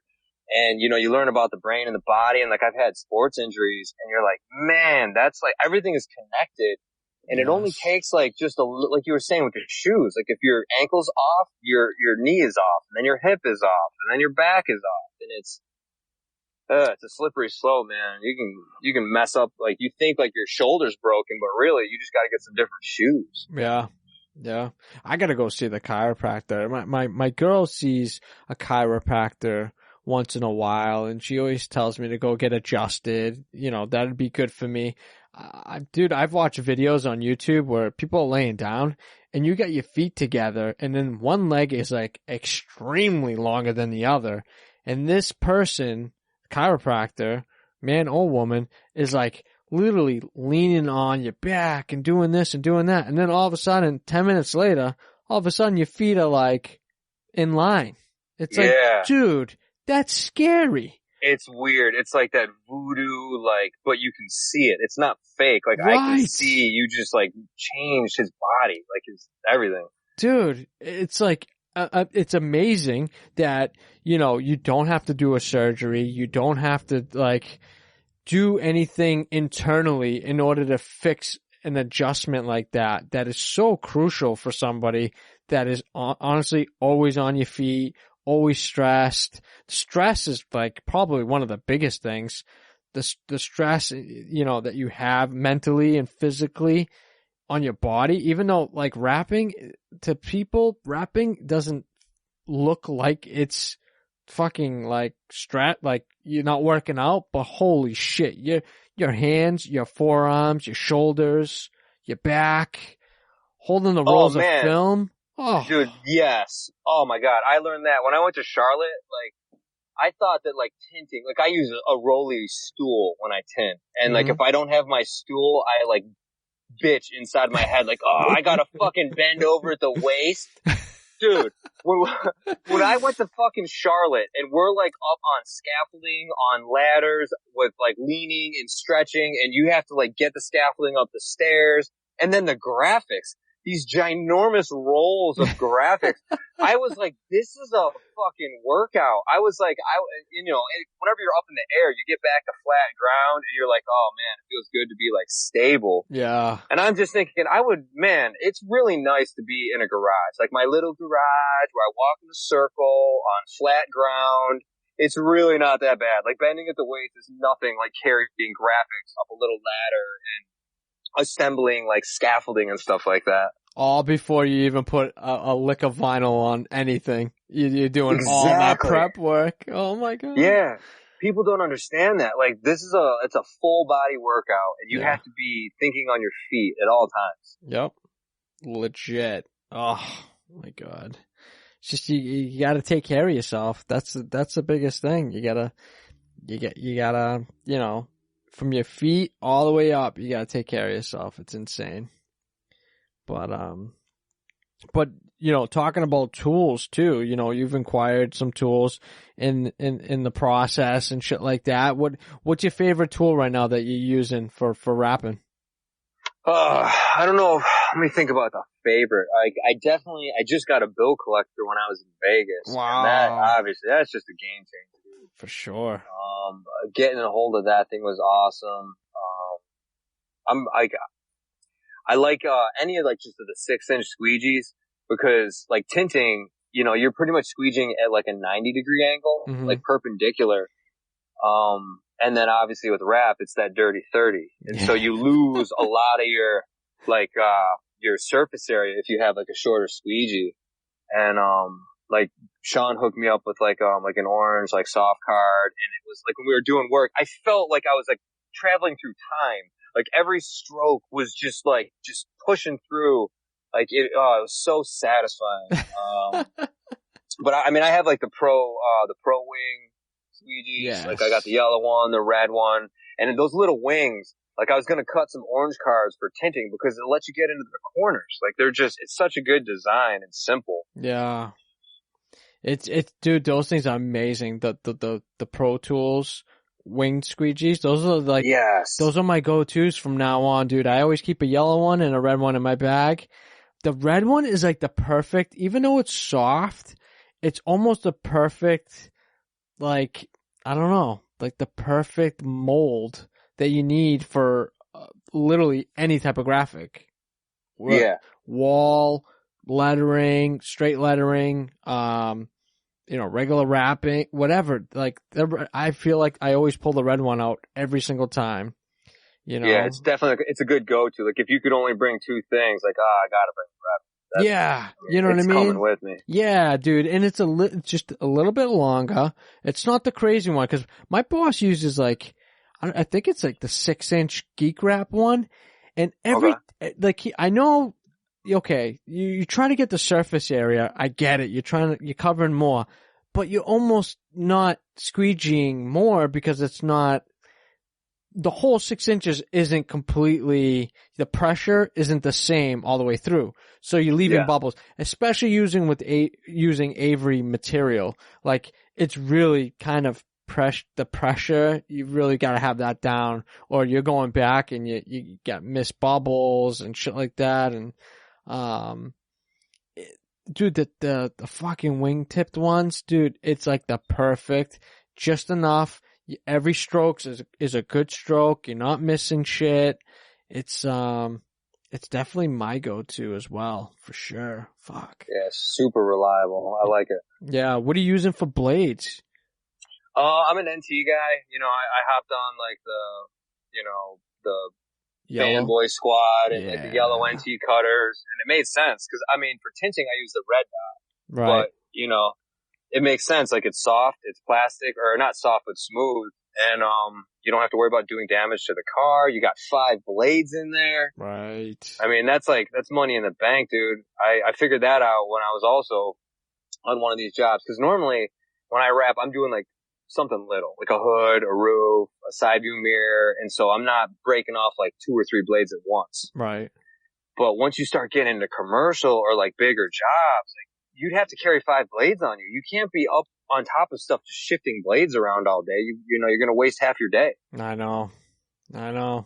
It's a shame, dude. It's that nobody hopped on that train sooner. NT, like, they've got the game down packed with that yellow one. I even bought the 48 degree or 53 degree blade one. It's like the gray one. It's the gray version. Just because I wanted to see what the legit difference would be when I wrap with that and cut all my cuts, as opposed to wrapping with the 30 degree. And honestly, I like it for certain things, but I hate it for other things. And it's kind of weird because when you're cutting gaps or doing cut and drops in vans and shit, the 30 degree is perfect because you can just get that little tiny tip out. But correct. You can get it right in there. Yes, exactly. It's the perfect amount. The click is just that little tiny tip. It's perfect. But the 50 degree or 53 degree blades got a little bit more of a slope. So you got to like bring it out a lot more. And if you're working around like really tight areas, it gets all gummed up and jammed up in these little hard spots. And I went back to my 30. I had it for a month and I went back to my 30. Oh, yeah. Yeah. Well, go back to what you know. You know what I mean? Yeah, for sure. That's what you Because I heard do. that one when you were saying how it's like a little bit sharper with like the 60, the 58, 53 degree blade. Right. And that makes sense. But like I feel like if my muscle memory was like set for 30 and I just grabbed out my 58 and like started going, like, oh no, I just pushed too hard. Right. It's way less pressure with the 53. It's like literally just holding it at the end and just dragging the blade will cut it. But the 30 degree blade, dude, like I don't know, like I still have to kind of figure it out. Sometimes it won't cut it for some reason because I don't have that pressure down because you know you don't want to cut the paint, obviously. Yeah. But it's like, oh, okay, did I go far enough to score it enough to rip it off, or is it just fucking? Because there's nothing worse than cutting a little bit and then you go to peel it and then you got a piece, the fucking laminate comes off and then the vinyl print stays on. You're like, oh my god, I am not cutting that. Like, there's no way. Exactly. You're guaranteed to cut the car with that. It's crazy. Yes. Yeah, like I'm fucked. Like I'm not gonna be able to get that one. That's pure surgeon right there. It's straight up. Oh, it's crazy, dude. But you have got a serious kind of like your side, right? So you have mentioned you've only done like roofs and hoods and networked with other companies, contracted to do, you know, whatever they need to have done. But to date, you still haven't wrapped the full car yet. Correct. Insane. Yes, that's me. I'm sure there's probably a lot of people listening like, yo, fuck this douchebag. How did he get on there? Oh man, the haters. No, let them hate. But yeah, so today, yes, I have not done a full wrap. It sounds way more glamorous than it is, guys. I promise. Yeah.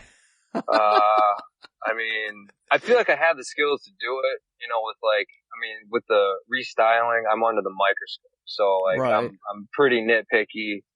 I feel like my corners are tight. I feel like, you know, my cutting technique's pretty strong. I just, you know, like I haven't really had access to the material because I've never worked at a wrap shop and I've never worked at a sign shop. So, you know, like I was saying in Avery class, I was taking scraps out of the trash can at Avery beginner class so that I could come home and just practice with it. That's amazing, dude.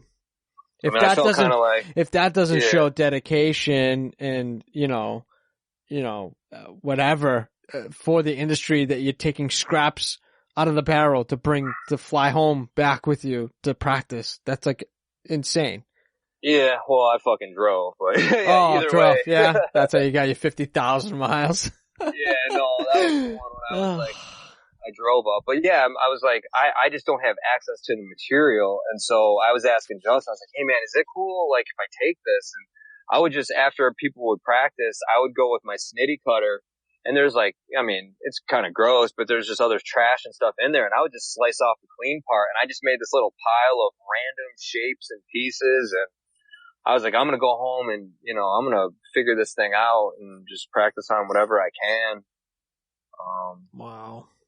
But yeah, that's, you know, you gotta do what you gotta do. And going along with, you know, not being super like happy about it. But like I drove up there and like when I met Ian Gonzalez, like 864 Wraps, they're like, you know, who's come the farthest?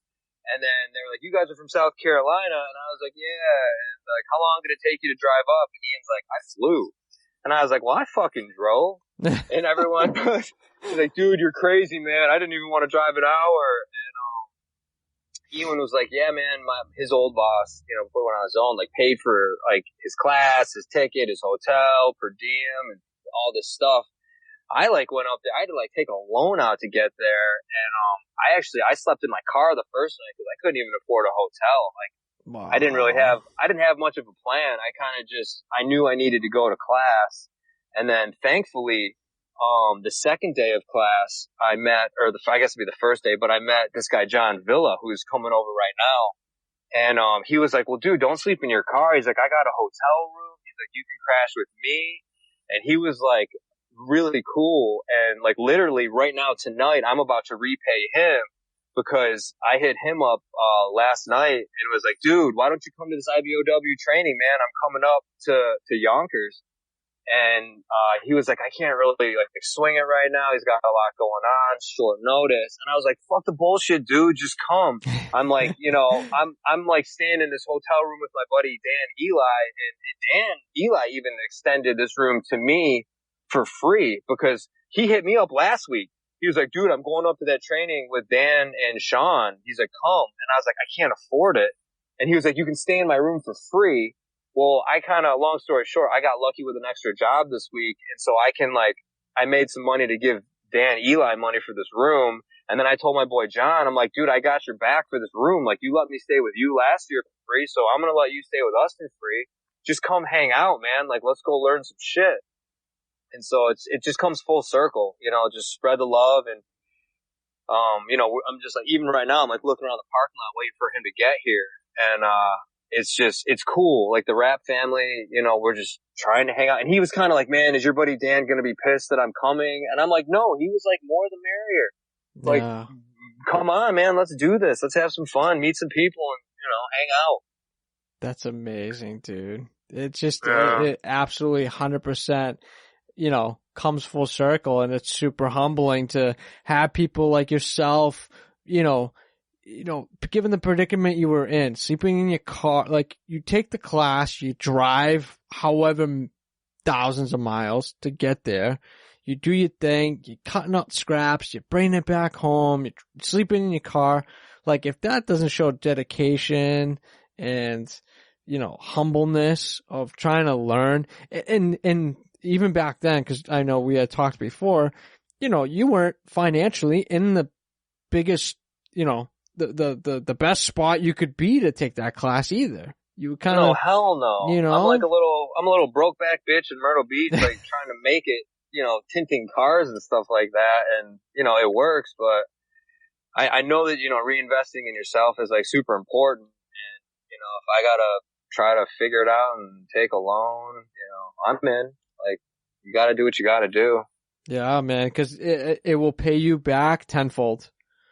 Yeah, for sure. And like that, like, you know, obviously like this being like my podcast or whatever, like I don't have a lot of experience to talk about like printers and all these jobs that I've done, but I hope that someone, you know, cause people always want to learn tricks and tips and stuff. And for me, I feel like the only thing I can provide is more of like maybe an attitude or like a mindset or like, just the ethos of like what it takes to be successful. Now I'm not successful. I'm not a big wig rapper or anything like that. I'm just happy to be hanging out with my buddies. But, you know, just, you kind of got to go for it. I mean, and that's even how like the Jeremy gig went. Do you want me to like explain that at all? Yeah. Yeah. So how did you hook up with Jeremy Connor?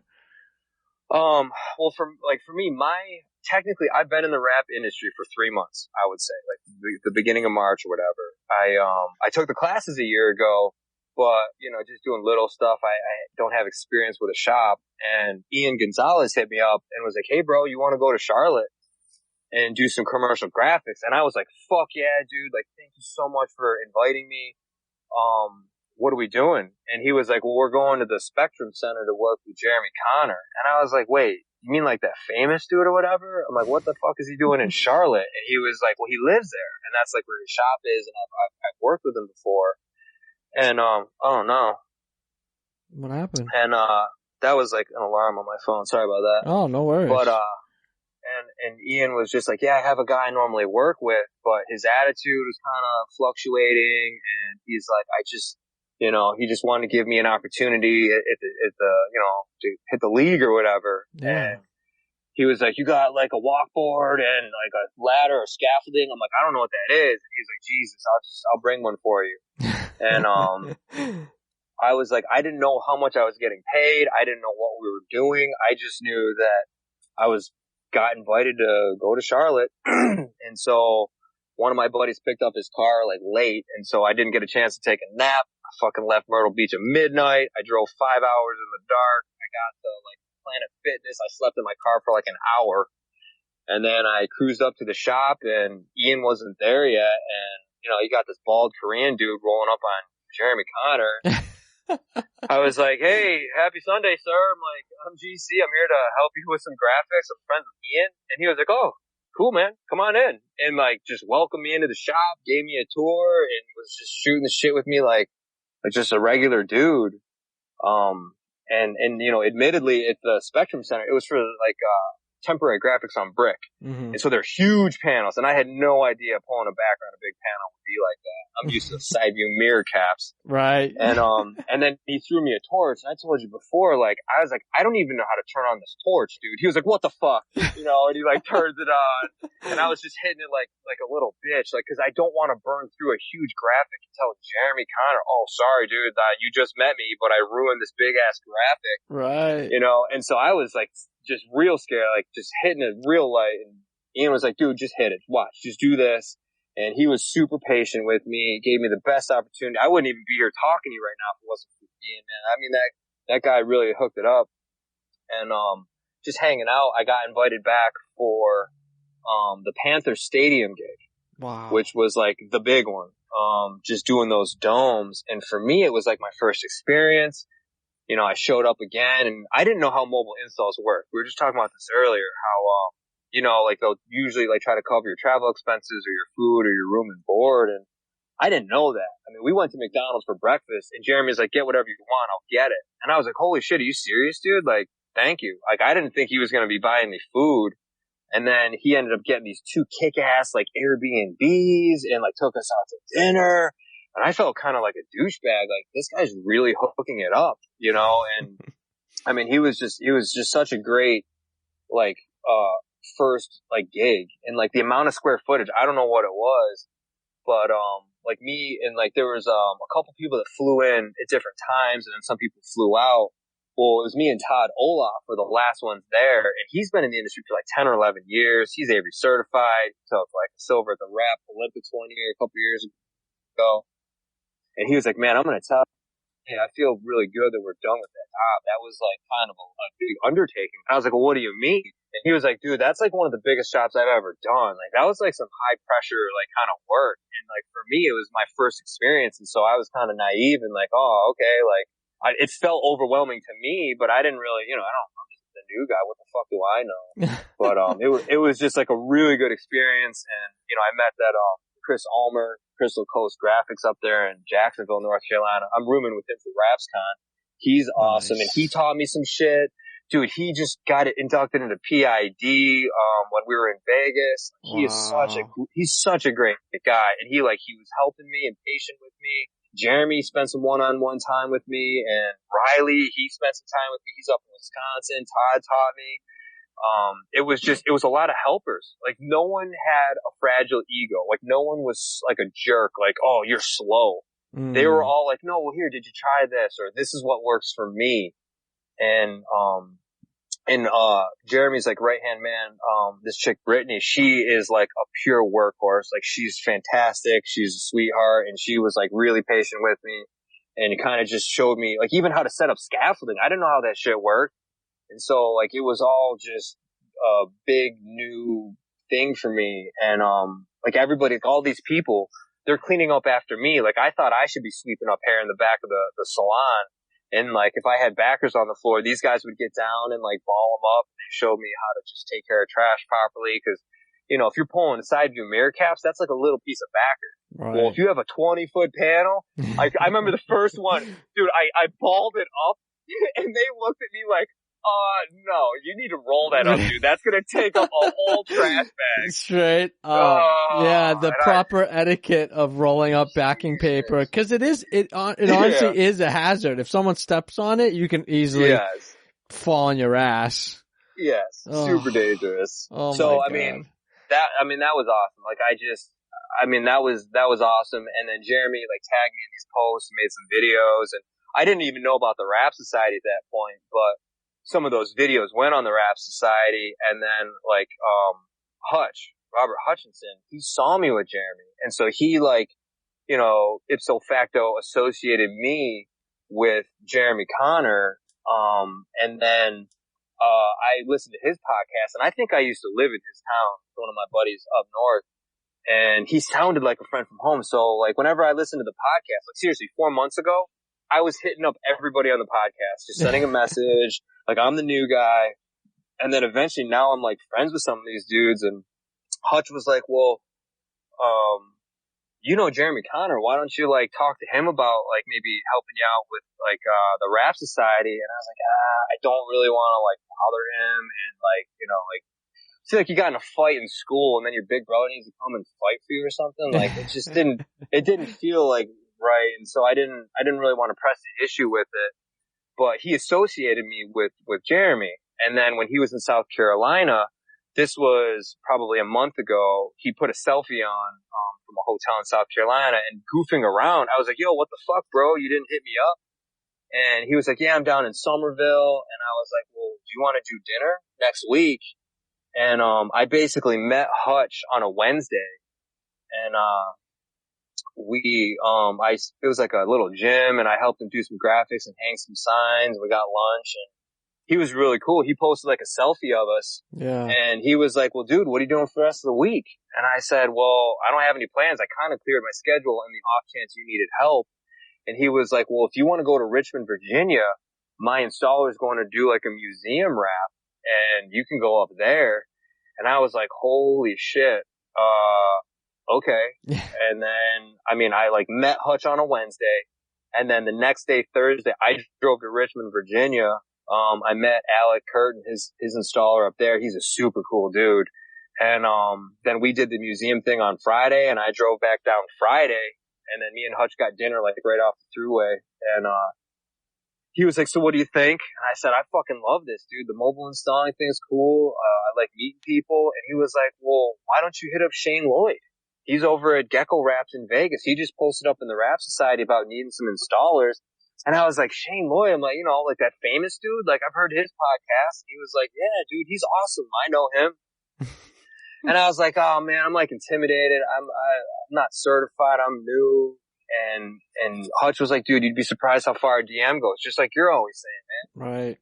And I was like, all right. And then I got back in the car after dinner, and then Friday, in between North Carolina and South Carolina, I sent him a message. I figured he wouldn't answer, and dude, he responded like real fast. And he was like, dude, I saw you with my boy Hutch, like exclamation point. He was like, what's up, dude? You know, he's like, you want to come out to Vegas? We start next Wednesday.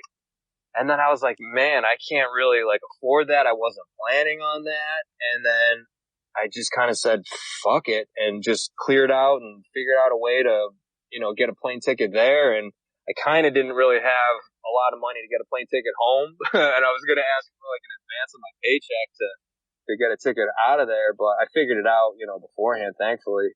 Wow. And then just, you know, flying by the seat of your pants. I went out there, and he didn't ask me for any credentials. It was just the selfie that Hutch posted was like enough. Validation. And, you know, like, yeah, and Shane and his wife Nicole are awesome. They let us in their house. They were cooking for us. And like, he was super patient with me because, you know, I'm so new and everything. Like, I told him, like, I'm not certified. I'm really new. Like, I'll do my best. You know, whatever you need, I'm here. And we worked some crazy hours, and we did like the strat. We did, you know, some tinting. Like, that's when I got to do some commercial tinting with Sean, and he like taught me a lot about that. I mean, it was just a great experience. And then, coming back from there, I've been talking to Dan Nava like here and there, just sending him messages and stuff. And like, I can't believe that guy even knows my name, dude. like him and Chrissy went on this little trip on the East Coast, and he posted up like, just met Jeremy Connor, who did that. And I had been gone for like a week, but I was like, oh, I'm going to use this as my segue into like trying to, meet Dan Nava. And I was like, hey, happy Friday, sir. Sorry I missed you. I was just down there, helping Jeremy out. And I didn't think he was going to respond. And he responded like immediately. And it was like, oh man, we're sorry we missed you too. He's like, Jeremy and Amy had nothing but great things to say about you and this and this. I was like, holy fuck, Dan Nava knows my name. This is fucking wild, man. And then I just did a job in Raleigh for Dan last week. And then when Dan Eli hit me up about this training, I was like, fuck, man, I want to meet Dan Nava in person. I would love to hang out with Sean again, get to hang out with Dan Eli again. And I wasn't really prepared for this trip, and I just kind of said, fuck it, and figured it out. And I'm sitting in my car talking to you right now, man. What a crazy few months, dude. Yeah, I mean, super fresh. And I mean, I've even had some other cool dudes like hitting me up with friend requests. I mean, I was like Kyle Osmonds, the Autoskins dude. Yeah. He sent me a friend request. And I was like, how the fuck did this dude, like, why would he even hit me up? And like, we were chatting, and I'm trying to meet up with him and hang out. And like Joe Solis, he's funny as shit. Like, I heard some cool stories about him. Yeah. From like Shane and Sean and all that stuff. And like him and like Kyle, there was like their little like mini pledge class that went to 3M training, like their crew. And like me and Joe are gonna, hang out at RapsCon. I'm really looking forward to it. Yeah, what up, Joe? But,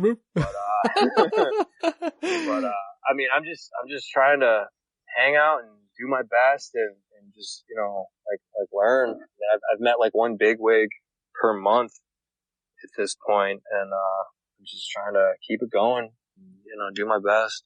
It's all about that momentum, bro. It's yeah, putting yourself in front of these people, and it's not so much, fake it till you make it, but it, like I said, you just have to show up and be there, be present.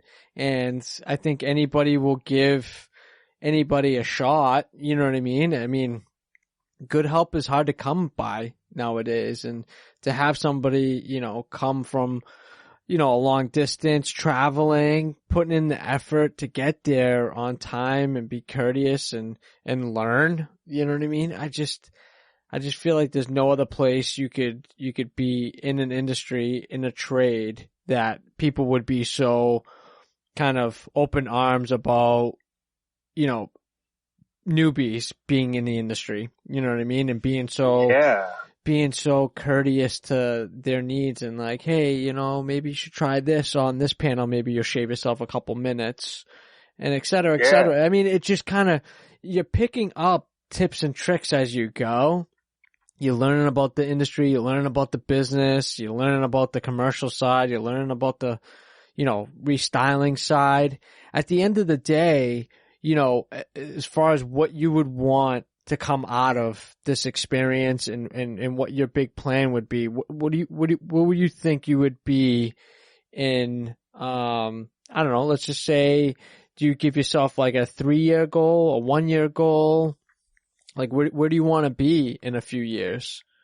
I mean, my goals at this point are, I'm trying to build slow. It's the one thing I've learned from you in the podcast, is to just enjoy the ride and try to just build properly. So like right now I'm trying to get like a small, like mini warehouse. We have these mini warehouses in South Carolina, and it's like 1 or 2, depending on the size, like 1 or 2, like, cars could fit in there. And I want to just start there and continue with like the tinting and wrapping, and then eventually move to like a bigger space. Like that should happen probably in a week or 2. Like if I didn't come here for training, I was going to get that kind of taken care of this week. Wow. And then maybe try to ride out like the winter, and then in the winter start looking for a mega warehouse, just anything with a taller door. Yeah. Because with the commercial side, I know that's where you're going to be profitable. I mean, Pate was saying you can be popular or profitable. And when I went to class, I wanted to be popular. And I think now I just want to be, a little more profitable. Yeah. And I have a buddy who wants to get into rapping. And so he's going to hopefully be, like a financial, not really an investor, But, he said he's willing to throw down on like a space, and then I would be working there like 90% of the time by myself. And then on the weekends, and when he has time, he's going to come in and learn how to rap and rap his own stuff.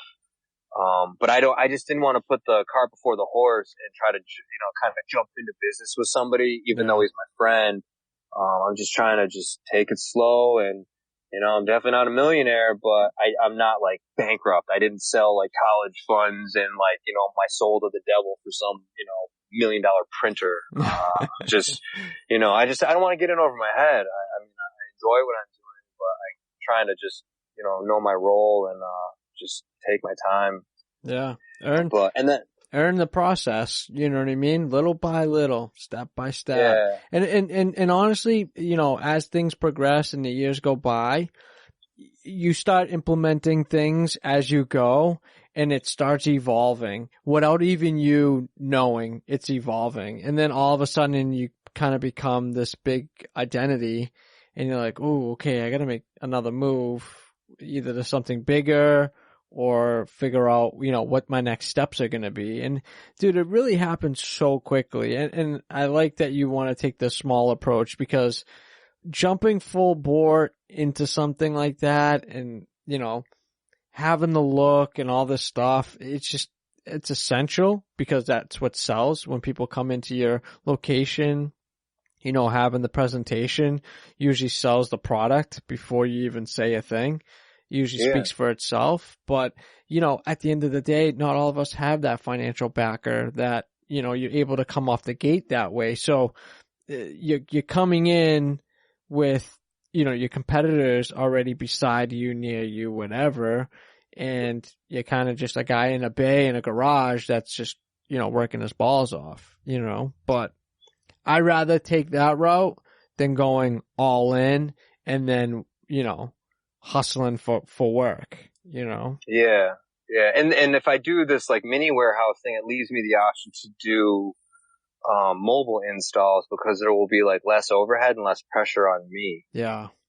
My girlfriend, she has 3 children, and, I adore all of them, but I do enjoy traveling as well. And for me right now, if I can transition into these mobile installs, like in any capacity, I really enjoy it. And after talking to, Sean McNair, it can totally work. And I even took your advice. I've been talking to Sean Martinez. What up, homie? Yeah. The last couple of days, and he's super cool, and I'm going to be picking his brain later this weekend. Because like, I like to travel. I like to hang out with people. And, if I can do that to kind of get you through the winters. Yeah. Cause it's so seasonal. Right. That's basically my 1-year goal, is to just try to do my best to continue networking and try to help out some people around the area. I mean, there's, I don't know if you know him, Brad Rapone. He's got, trade wraps in, Northern Virginia, or no, Manassas. And I'm going to stop down there after I leave this training, cause I don't even know how I talked to him. I met him somewhere, and when I was driving, I sent him a message. I was like, dude, I think I'm near you. And he was like, when you come back down, man, he's like, if you want to stop at the shop, you're always welcome. And so I was like, well, maybe, Saturday or something, we can get like breakfast or lunch, depending on the timing. And I'm looking forward to meeting him. He's a really nice dude. And I don't know. I'm really just enjoying this ride, just trying to just soak it all in. Yeah. Traveling's fun. You can kind of like pregame it as you go, figure out who's like in your path of, your road trip, and stop in, even if it's like for a 20-minute stop, to just like check out the shop, introduce yourself or whatever. Who knows? That could spark something on your way back home where they may need your hand, or they got a big project and you can help out. I always feel like when I'm road tripping it, I don't take too many road trips, but when I'm in like a different area, I love to check out different shops, figure out who's around me, and just stop in, see what they're doing, and, introduce myself. Because at the end of the day, when you're an introvert, like I'm super introvert. So, you just sit back and you watch it. But if you never kind of go after that, next big thing, or you never put yourself out there, you're never going to get anything back, Yeah. Never going to get anything back. So you only as much as you put out is as much as you'll get back in. If you put out nothing, you get nothing, Yeah, And I mean, like these jobs lately. Do you know Grant Cardone? it sounds familiar. The last He's name. one of the, he's like a motivational speaker. He's like, I don't know, like he's like motivational guy. He's like, he sells, like 10X. 10X. His product is 10X. Yes. I don't know what the fuck it even is. Me neither. But yeah, I've listened to him before, and probably like 6 months ago, he had this little clip on money. And he was like, when you have your savings, like most people think of like checkings and savings, and like your savings is like your retirement, and you never touch it. And this whole like savings forever, this vault that never gets taken out of, is like an idea from like our grandparents. Like when money was hard to come by, if you could get it and grab it, you were supposed to hold on to it forever. And what Grant said was you should consider your savings as not savings, but storage. Like you don't want to waste it, but you have to be, like, it takes money to make money. You've got to be willing to invest it when you see an opportunity in order for it to grow. And so he was like, you should always, put 40% of your check into savings, but it's not a vault. Like when you see a good opportunity, you have to jump on it. And so for me, I've been like, trying really hard to make some money and save up some money. And I finally, whatever kind of wannabe nest egg you call it. And then all of a sudden it's like, well, hey, you want to go to Vegas? And I was like, fuck, I don't know, man. And I was like, well, I'm going to get paid when I go there, and, I should probably give this a shot. And it's, you get that weird feeling in your stomach, and like, it's just, I think that feeling, those butterflies, it's just like success, like waiting to come out. And, you just got to go for it. Like my buddy John, he's coming here, and he was kind of nervous, like, oh man, should I come? I don't want to piss off your friend. And I'm like, dude, that feeling in your stomach, that's a good thing. Yeah. Go with it. Just fucking pack your car and come here, and we'll hang out and, learn some shit. But it keeps you going so that you don't become this like boring, complacent, adult.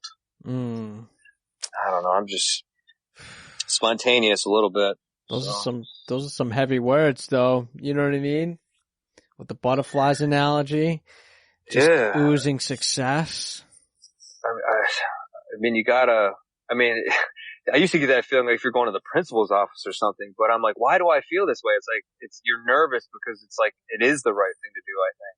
Right. And you got to jump in with both feet. Like, I mean, if anybody, like you even say, like a DM is so powerful. And like for anybody out there that's listening to this, if you're new or you're like trying to get to the next level, I mean, you can rap in the shadows and be very successful. I mean, I've been introduced to some great installers. They're 20, 30 years in, but they're content. They don't want to be on social media. They don't want to go to conventions. They don't want to be, this new age style rapper.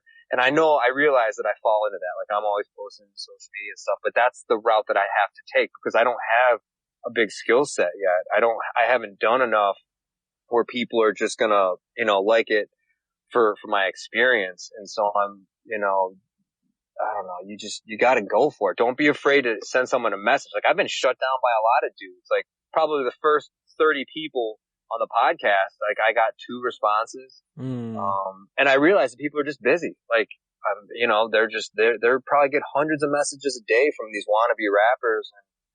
And, it's people usually want something. Like when I send messages, I usually, like with you, I'm just like, hey, if you come to Myrtle Beach, let's boogie down. I try not to harass them about work. Or ask them about how to, this one material works. I mean, if we're going to talk about work, we can, but I want to be able to develop a friendship first. For sure. And make sure that I want to even be around you before I want to like learn from you or teach you or however it goes. Right.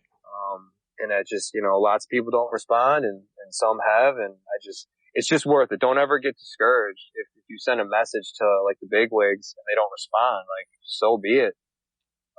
You got to keep going, like door-to-door salesman style, like back in the day sound like what, Kirby vacuums or whatever. Yes. Like that's like in the rain, you got people slamming doors in your face. Like that's really demoralizing. Not responding to Messenger, who cares? Like that's not bad. You know what the equivalent of slamming a door in your face analogy is when you send a message and you see that they seen it but never reply back. It's like, fuck, dude, you seen it. So you either got scared and didn't read it, or you read it and it was like, fuck this guy. Tear. It's like when you get the iPhone Messenger thing on, it's like, oh, they read it, but they never replied back. Shady.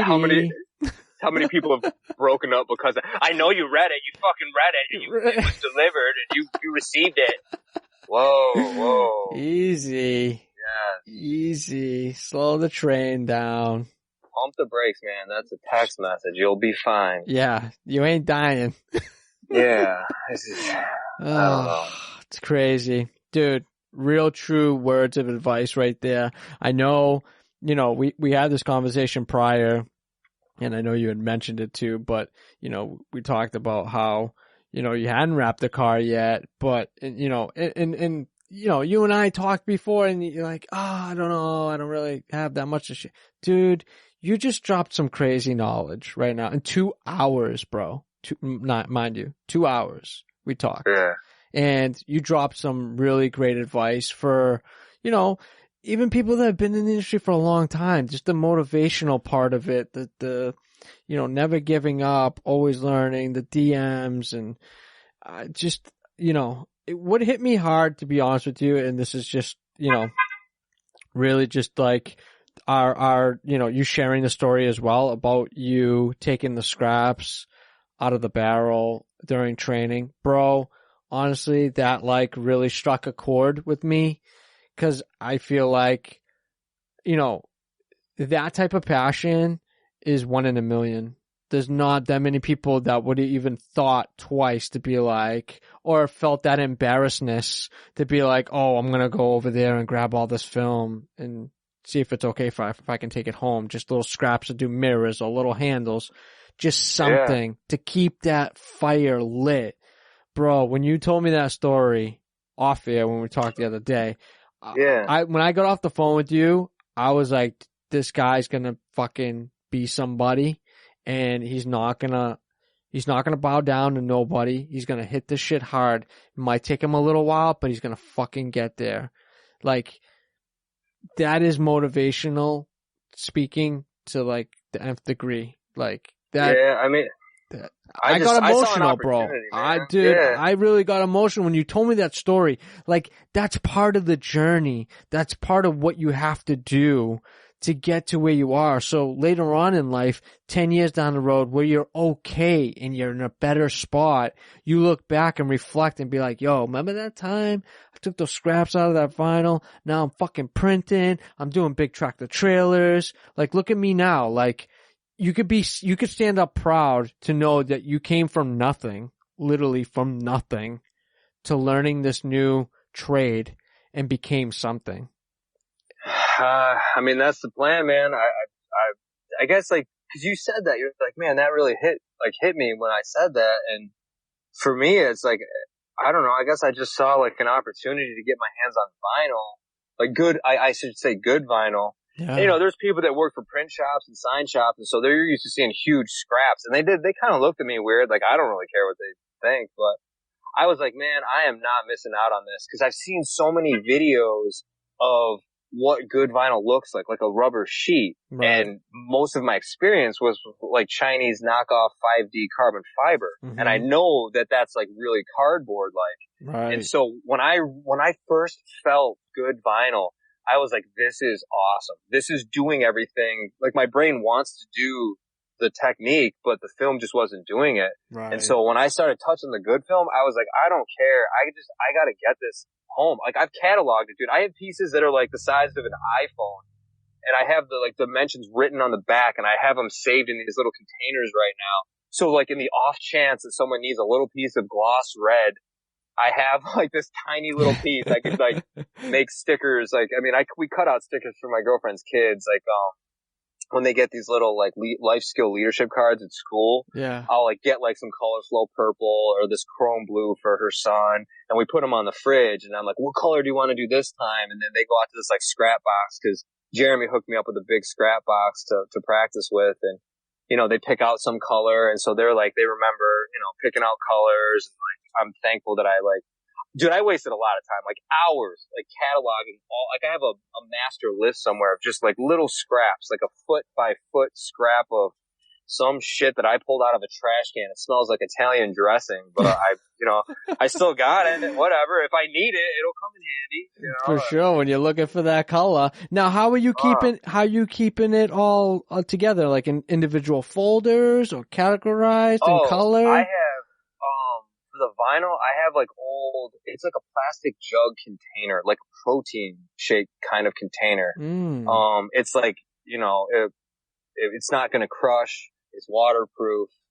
And that's what I'm doing. Like, I don't have any fancy like shelves or containers really. It's just, protein shakes, and it's just labeled like whatever scraps, matte, satin, carbon fiber. I mean, I have like little triangles of carbon fiber that are like the size of your palm, but I just can't throw it away because I feel like, well, what if you need it, Yeah. This one Murphy's thing? Law. I don't know. I just can't, I don't know. I just don't throw that shit away. I'm like a hoarder in that respect. Damn. But yeah, I mean, it's a good opportunity. You gotta, I don't know, just try to do what you can. Yeah. Carpe diem, burp. Right. Shit, dude. Amazing, bro. Well, like I said before, I don't want to keep you from the fun time. Dan Nava, by the way, already texted me saying you should be in your car driving there already. I just read it on my iWatch. He texted me a little while ago. He's like, tell Golden Child that he needs to get in his car and get his ass over here right now. I know, he was like, dude, grab your swimsuits and like come to this address because they're hanging out with the owner of that shop. And I'm like, yeah, I'm still talking to Jeff, like, oh, fuck. Sorry, dude. It's all good. It's all for a good cause, Daniel. It's all for a good cause. The plug for IBOW, check them out, IBOWtraining.com. Yes, sir. And, yeah, dude, this has been an absolute pleasure to finally talk and hang out and, have other conversations outside of the podcast. And, I always like to, extend my branch out to you. If you ever need anything or have a question about anything, dude, do not hesitate to reach out. And like I tell everybody, don't be afraid to send me a DM, no matter what the scenario may be. If I don't get back to you in a day, don't worry. I will get back to you. And if I don't know the answers, I will shift you to somebody that will answer it. Just like, I forget, you had asked me something about trademarking. I think it was, right? Yeah. And I just told you to hit up Dan Antonelli. He's probably the best candidate for that type of scenario. Yeah, I was just thinking about that. I was going to give, what up, Dan? I was going to give him a shout out. He and I we were talking about like road bikes and bicycles the other day. Yes. But I want to get your book, Dan. I'm going to come order a book, but I need your signature in it, buddy. For sure. So I got to do that. You will not be disappointed. There's a plethora of knowledge, the Bible of design in there. Seriously. Yeah, for sure. It's amazing. Awesome, dude. All right, dude, Golden Child, I will not keep you any longer. You need to put your swimming trunks on, which I hope you brought with you, right? Oh, yeah, of course. Yes, definitely. Can never go on a trip without swimming trunks. So you better get over to Nava's place area and have some fun and network some more and build that network of yours. Yeah, man. I'm going to do my best. That's it, brother. Well, let our listeners know how they can get in contact with you, where you are on social media and everything like that. No thanks. No, I'm just playing. Wow, that's a first. Holy shit. Yo, you just got me like, I got sweaty for a second. I was like, whoa. No thanks. Yeah, I was thinking about that because I've been listening to podcasts. I'm like, no one ever busts his balls about that. Never. Yeah. I mean, I'm out there. My Instagram is goldenchild543. My Facebook is Golden Child. It'll just be a picture of me and my dogs. I know normally people will say, like, if you have any questions, hit me up. And, like, you probably don't want to ask me questions about rapping, but if you ever want to talk, if you ever want to hang out in Myrtle Beach, if you ever come to the Carolinas, I can show you around. We can boogie down, get some food. And if you ever just want to talk and hang out, man, I mean, I love people. I like hanging out. And more importantly, I'm going to be reaching out to more of you people out there. And so try to respond, you know? Try to respond. Yeah, don't be a stranger. You see this bald Asian guy on here. Yeah. Just don't be afraid. Yeah, I don't bite, man. Just, you know, just trying to learn. That's it. But yeah, feel free to reach out, hit me up, holla for $1, come visit Myrtle Beach. And you too, dude. You should come down. Oh, hell yeah. You know, We'll figure it out. I'll take you up on that, bro. For sure. Yeah. Oh, that's the other thing I was going to say. And this is also good for everybody else in the industry. That like mini warehouse, like shop thing I'm trying to do. Yeah. I am mimicking, you know, Jeremy Connor's shop, who is, based his off of like Jim Miller's shop, who I haven't met yet, but what up, Jim? And I'm going to try to set up like a living area, waiting room in the shop.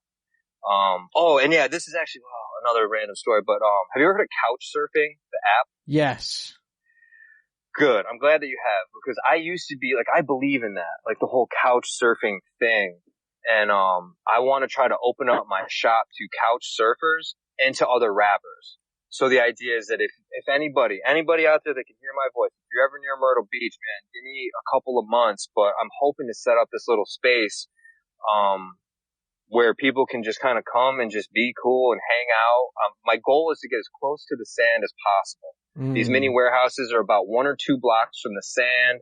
I have some like pedal bicycles and coolers and chairs, and I just want to set it up so that people could come and have like a place to lay their head at night, you know, TV and like a bathroom and a shower, and then just go to the beach all day, or, you know, we can do some other stuff.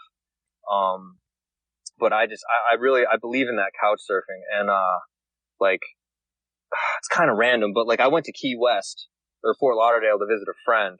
And then afterwards, I was coming back up to Myrtle, but that's so far south. I was like, well, shit, I might go to Key West. I haven't been there in like 10 years. Yeah. And I hit up this guy on couch surfing, and he introduced me. He's like, I'm an old school couch surfer, and I didn't have any references, but he was like, I'll meet you out for some drinks. And so we met out in downtown Key West. He was from Ohio, like a white dude, did computer stuff, and we were hanging out, and he was telling me about how it used to be like different before the guy, like the Mark Zuckerberg of couch surfing, like had to sell it all, but they were like boycotting him. But anyways, he reactivated his account, and then we were like hanging out at this marina, and he was like, well, dude, he's like, I think you're cool. He's like, if you want to stay at my place, I live on a houseboat. And he's like, we got to get in this little rubber dinghy thing and go about a mile out into the water to get to my house. Oh. And I told him I would have just slept in my car. Like, I was just trying to hang out. I was only going for one night. And he was like, yeah, if you want to come, you can come. And so we get in this little rubber boat,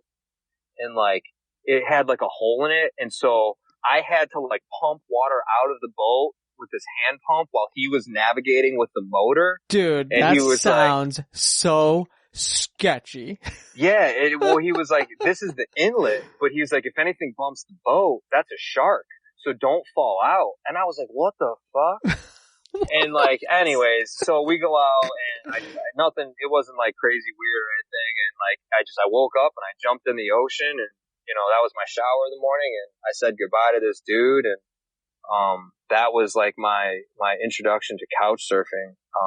Damn. And it was a cool experience, man. Oh, and you know what? Oh, I'm sorry. I don't mean to keep you either. No. But this other like experience I had, like it's Myrtle Beach, and so people are always wanting to couch surf, and I don't have a space for people to surf currently. But I had a guy, Eduardo, he hit me up 2 summers ago. He's like, hey man, I'm not coming to Myrtle, but I was wondering if you could do me a favor. And he was like, do you know where Broadway at the beach is? It's like a shopping center. I said, yeah, I live right next to Broadway. He was like, if you could please do me a favor, go see my girlfriend Petra. She's a J1 student. She's just in there for the summer working at a t-shirt shop. And she's very homesick. And if you could just please go and tell her that I love her, and that I'm thinking about her, and that I'm proud of her, and that we'll be together soon. And he was like, if you want to give her a hug or something and console her, you can. And most guys don't tell you to hug their girlfriend. It's like a stranger. And I was like, oh yeah, like my personality, I'm like, sure, I can totally do that. And, I like looked at this guy's profile, and his goal was to go to 100 countries and he wanted to get a picture of him taken in front of these like major monuments for each country. And then when I went through the pictures, he had already completed it. He had 100-something pictures in his profile of major countries with him in front of like the Statue of Liberty type thing. What? And I was like, wow, this guy is out there doing it. And so I was like, yes, Eduardo, I can hook it up, man. And, I didn't have a lot of money, you know, at that point. And I like walked to Broadway and I just pulled some flowers out of like a bush somewhere. And as I got closer to the store, I was like kind of getting nervous. I don't even know why.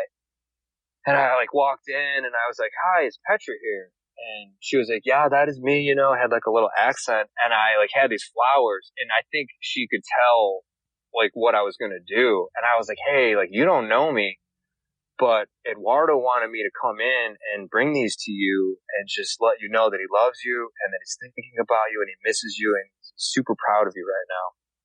And she like kind of broke down and started to cry like while she was smiling. I was like, holy shit, I'm going to start crying. Like, so I had to like change the subject. And I was like, so you guys got t-shirts here? You know, and she's like, yeah, you know, and, you know, like I gave her a hug and I was just like, if you need anything while you're here, you know, here's my number. You know, we can get coffee if you're homesick. But Eduardo just wanted me to stop in and check in on you and just, you know, let you know that, you know, you'll be together soon. And she's like, yeah, that's something that he would do. And, you know, I'm just kind of lonely here. And, I mean, we never got coffee or anything after that, but, I think it was like, I feel like I did my part to, you know, just help out this dude from like across, you know, the globe somewhere. Yeah. And, I don't know. You did this dude a solid, man. And it's a good, it's just good positive vibes. It all goes back to like the energy you put out, man. Like you could have easily just said no. But you know what? Yeah. But you know what? Secretly, you got something out of it too. It made you feel good inside that you did something for somebody else that wasn't able to do that because they were far away or whatnot. And it's, you know, I don't know. Sometimes those types of people are the ones that give you the bearer of bad news most of the time. Think about it. Yeah. You know, sometimes people are walking up to people and it's usually something, you know, horrific has happened to a loved one or they're giving them bad news about something. And like you were able to give her good news and make her feel okay. And, you know, that's amazing, man, that you would do that. That's amazing. I just rolled up with this like little rubber band, like wrapped around some flowers I stole from a bush. Damn. And it's just like, well, here's your, you know, mini bouquet. But, I feel like if I was ever, I don't even know where that dude was from, but if I'm ever in Ecuador or something and I meet him, it would just be such a cool connection. Like, dude, it's nice to meet you. You know, like, what's up? Yeah. You know? All comes full circle, dude. Eventually it will happen. And I hope you get that, couch surfing thing going. Cause it's almost like a B&B type of thing, but it's a little bit more, I don't know. I would probably say it's probably a little bit cheaper than that, but I mean, it's pretty much free. Like most people will try to, like if you came or someone comes, they'll try to like maybe cook you a meal and talk to you about their culture. Yeah. And then I could maybe cook them a meal from America. And so like no money exchanges hands, but value exchanges hands. Right. And you know, you're giving back, putting out that good energy. I mean, I love money, but I'm not trying to like run real estate. I would rather just get these stories and these experiences from hanging out with these people. If I can, you know, so that's bottom line. That's my goal. I digress. If you guys are ever near Myrtle Beach, please hit me up, man. I don't bite. I'm down to hang out, boogie down. And, if I can, I'll try to hook it up with a place to stay. That's awesome, dude. Yeah. Take advantage. Shit. Yeah. Ever in Myrtle. Fuck. I'll take that. I mean, it's probably like a 12-hour drive from Boston to Myrtle. Maybe. Yeah, something like that. Something like that. I'll definitely take a trip one day. Do it, man. And I'm going to try to come up there and give you a little tint tutorial so you can start slapping on, you know, front windows on a van or something. Any day, bro. You've got a place to stay here. I'll tell you that. Dude, I'm not going to lie. When I was looking at the map, I was like, Yonkers. I'm like, I feel like I'm near Boston. Maybe I should just drive up there and fuck the bullshit and go see Jeff. Probably another 4 hours, bro. 4 hours, but then you got that long drive home. Yeah, well, that's the other thing is I got to go, like, class ends on Friday at 5, and then I got to get in the car and drive down to Myrtle Beach, and then I'll probably get there in the afternoon, and I literally have to get into a moving truck and drive back up to Pennsylvania to help my buddy move home. Wow. Yeah. Like, it's going to be like 20 something hours probably in a car, but I mean, whatever. My buddy's got to move home, and I mean, I told him I'd help him out, and training came up, and I was like, if you can wait till Saturday afternoon, man, I'll help you. So. Wow, dude. It's going to be a long day, but that's cool. You're a solid man, bro. You're a solid man. Man of his word. Yeah. That's it, dude. All right. Well, go enjoy the rest of your night. Make sure to have a nice cold one for me. And yeah, man, I will. Sipping in your swimming trunks in some warm weathered water and having fun. And while I sit here and edit your podcast. And wait for tomorrow. Early start tomorrow at work. We're going mobile tomorrow, so early start. All right, dude. Perfect. Well, I appreciate it, man. You're the best. I appreciate everything you're doing for the industry. I'm so glad I've been, introduced to the podcast, learned from the podcast, and now I'm kind of like doing my best to add value to the podcast. Keep it up, dude. Thank you. Oh man, I appreciate that. And likewise, I appreciate you listening and being, one of the first ones kind of listening from the get-go and listening to all the episodes every week and helping kind of spread the word, dude. It's all about you. Yeah. And all you guys listening, donate. Hook it up and help out Jeff. He does all this shit on his own, I was like missing cell phone payments trying to like do the Patreon thing. Like, it's like, well, he got his, and like now I got to figure out, something like, what do I do first? Car insurance or cell phone? Oh man, it's crazy. But you know what it is? It's trying. Money will come. As you go. And the biggest thing is I didn't want to make the podcast be a money funnel type thing. So I wanted people that really get the value out of it from listening. And the Patreon thing was absolutely great, and it helped out with getting the stepping stones put together for the plans for the podcast episodes and being able to put that all together. And I've gotten to the point where, the money will come later. The value is here now. And whether or not I get paid for it or not, it's carving my little notch in the industry and putting in my value for the industry in every single episode. I think, things have the tides have changed a little bit with a lot of the stuff, and I appreciate you supporting me in that way, man. It really helped me out, and I am going to repay you for that, coming up. No, I got a special little gift I'm going to send up to you, man. Oh, stop. Stop. But yeah, I appreciate it, dude. This is awesome. Everybody talks about it. Everybody loves it. I got my buddy Todd. He's in South Carolina, signs and logos in Irmo. Yeah. And I was like, dude, you got to get on the podcast. I'm like, this is awesome. And he's been listening to him for a little bit here, and we love it. Thank you. Oh, I can't thank you guys enough. I appreciate it, dude. All right, go get that. Go get in that pool, will you? I know we keep yes, sir. Keep on holding you up here, but enjoy your night, dude. Have fun at training. Say hi to Dan for me, and make sure to take lots of pictures. All right, then. All right, brother. We'll talk to you soon. Happy Wednesday. What's up, folks? Hope everyone enjoyed this episode.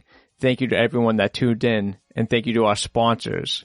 Thank you to IBOW Training, offering a variety of training options such as training at your shop, group training classes nationwide, and even private design print profile training through remote login. Learn more about IBOW at ibowtraining.com.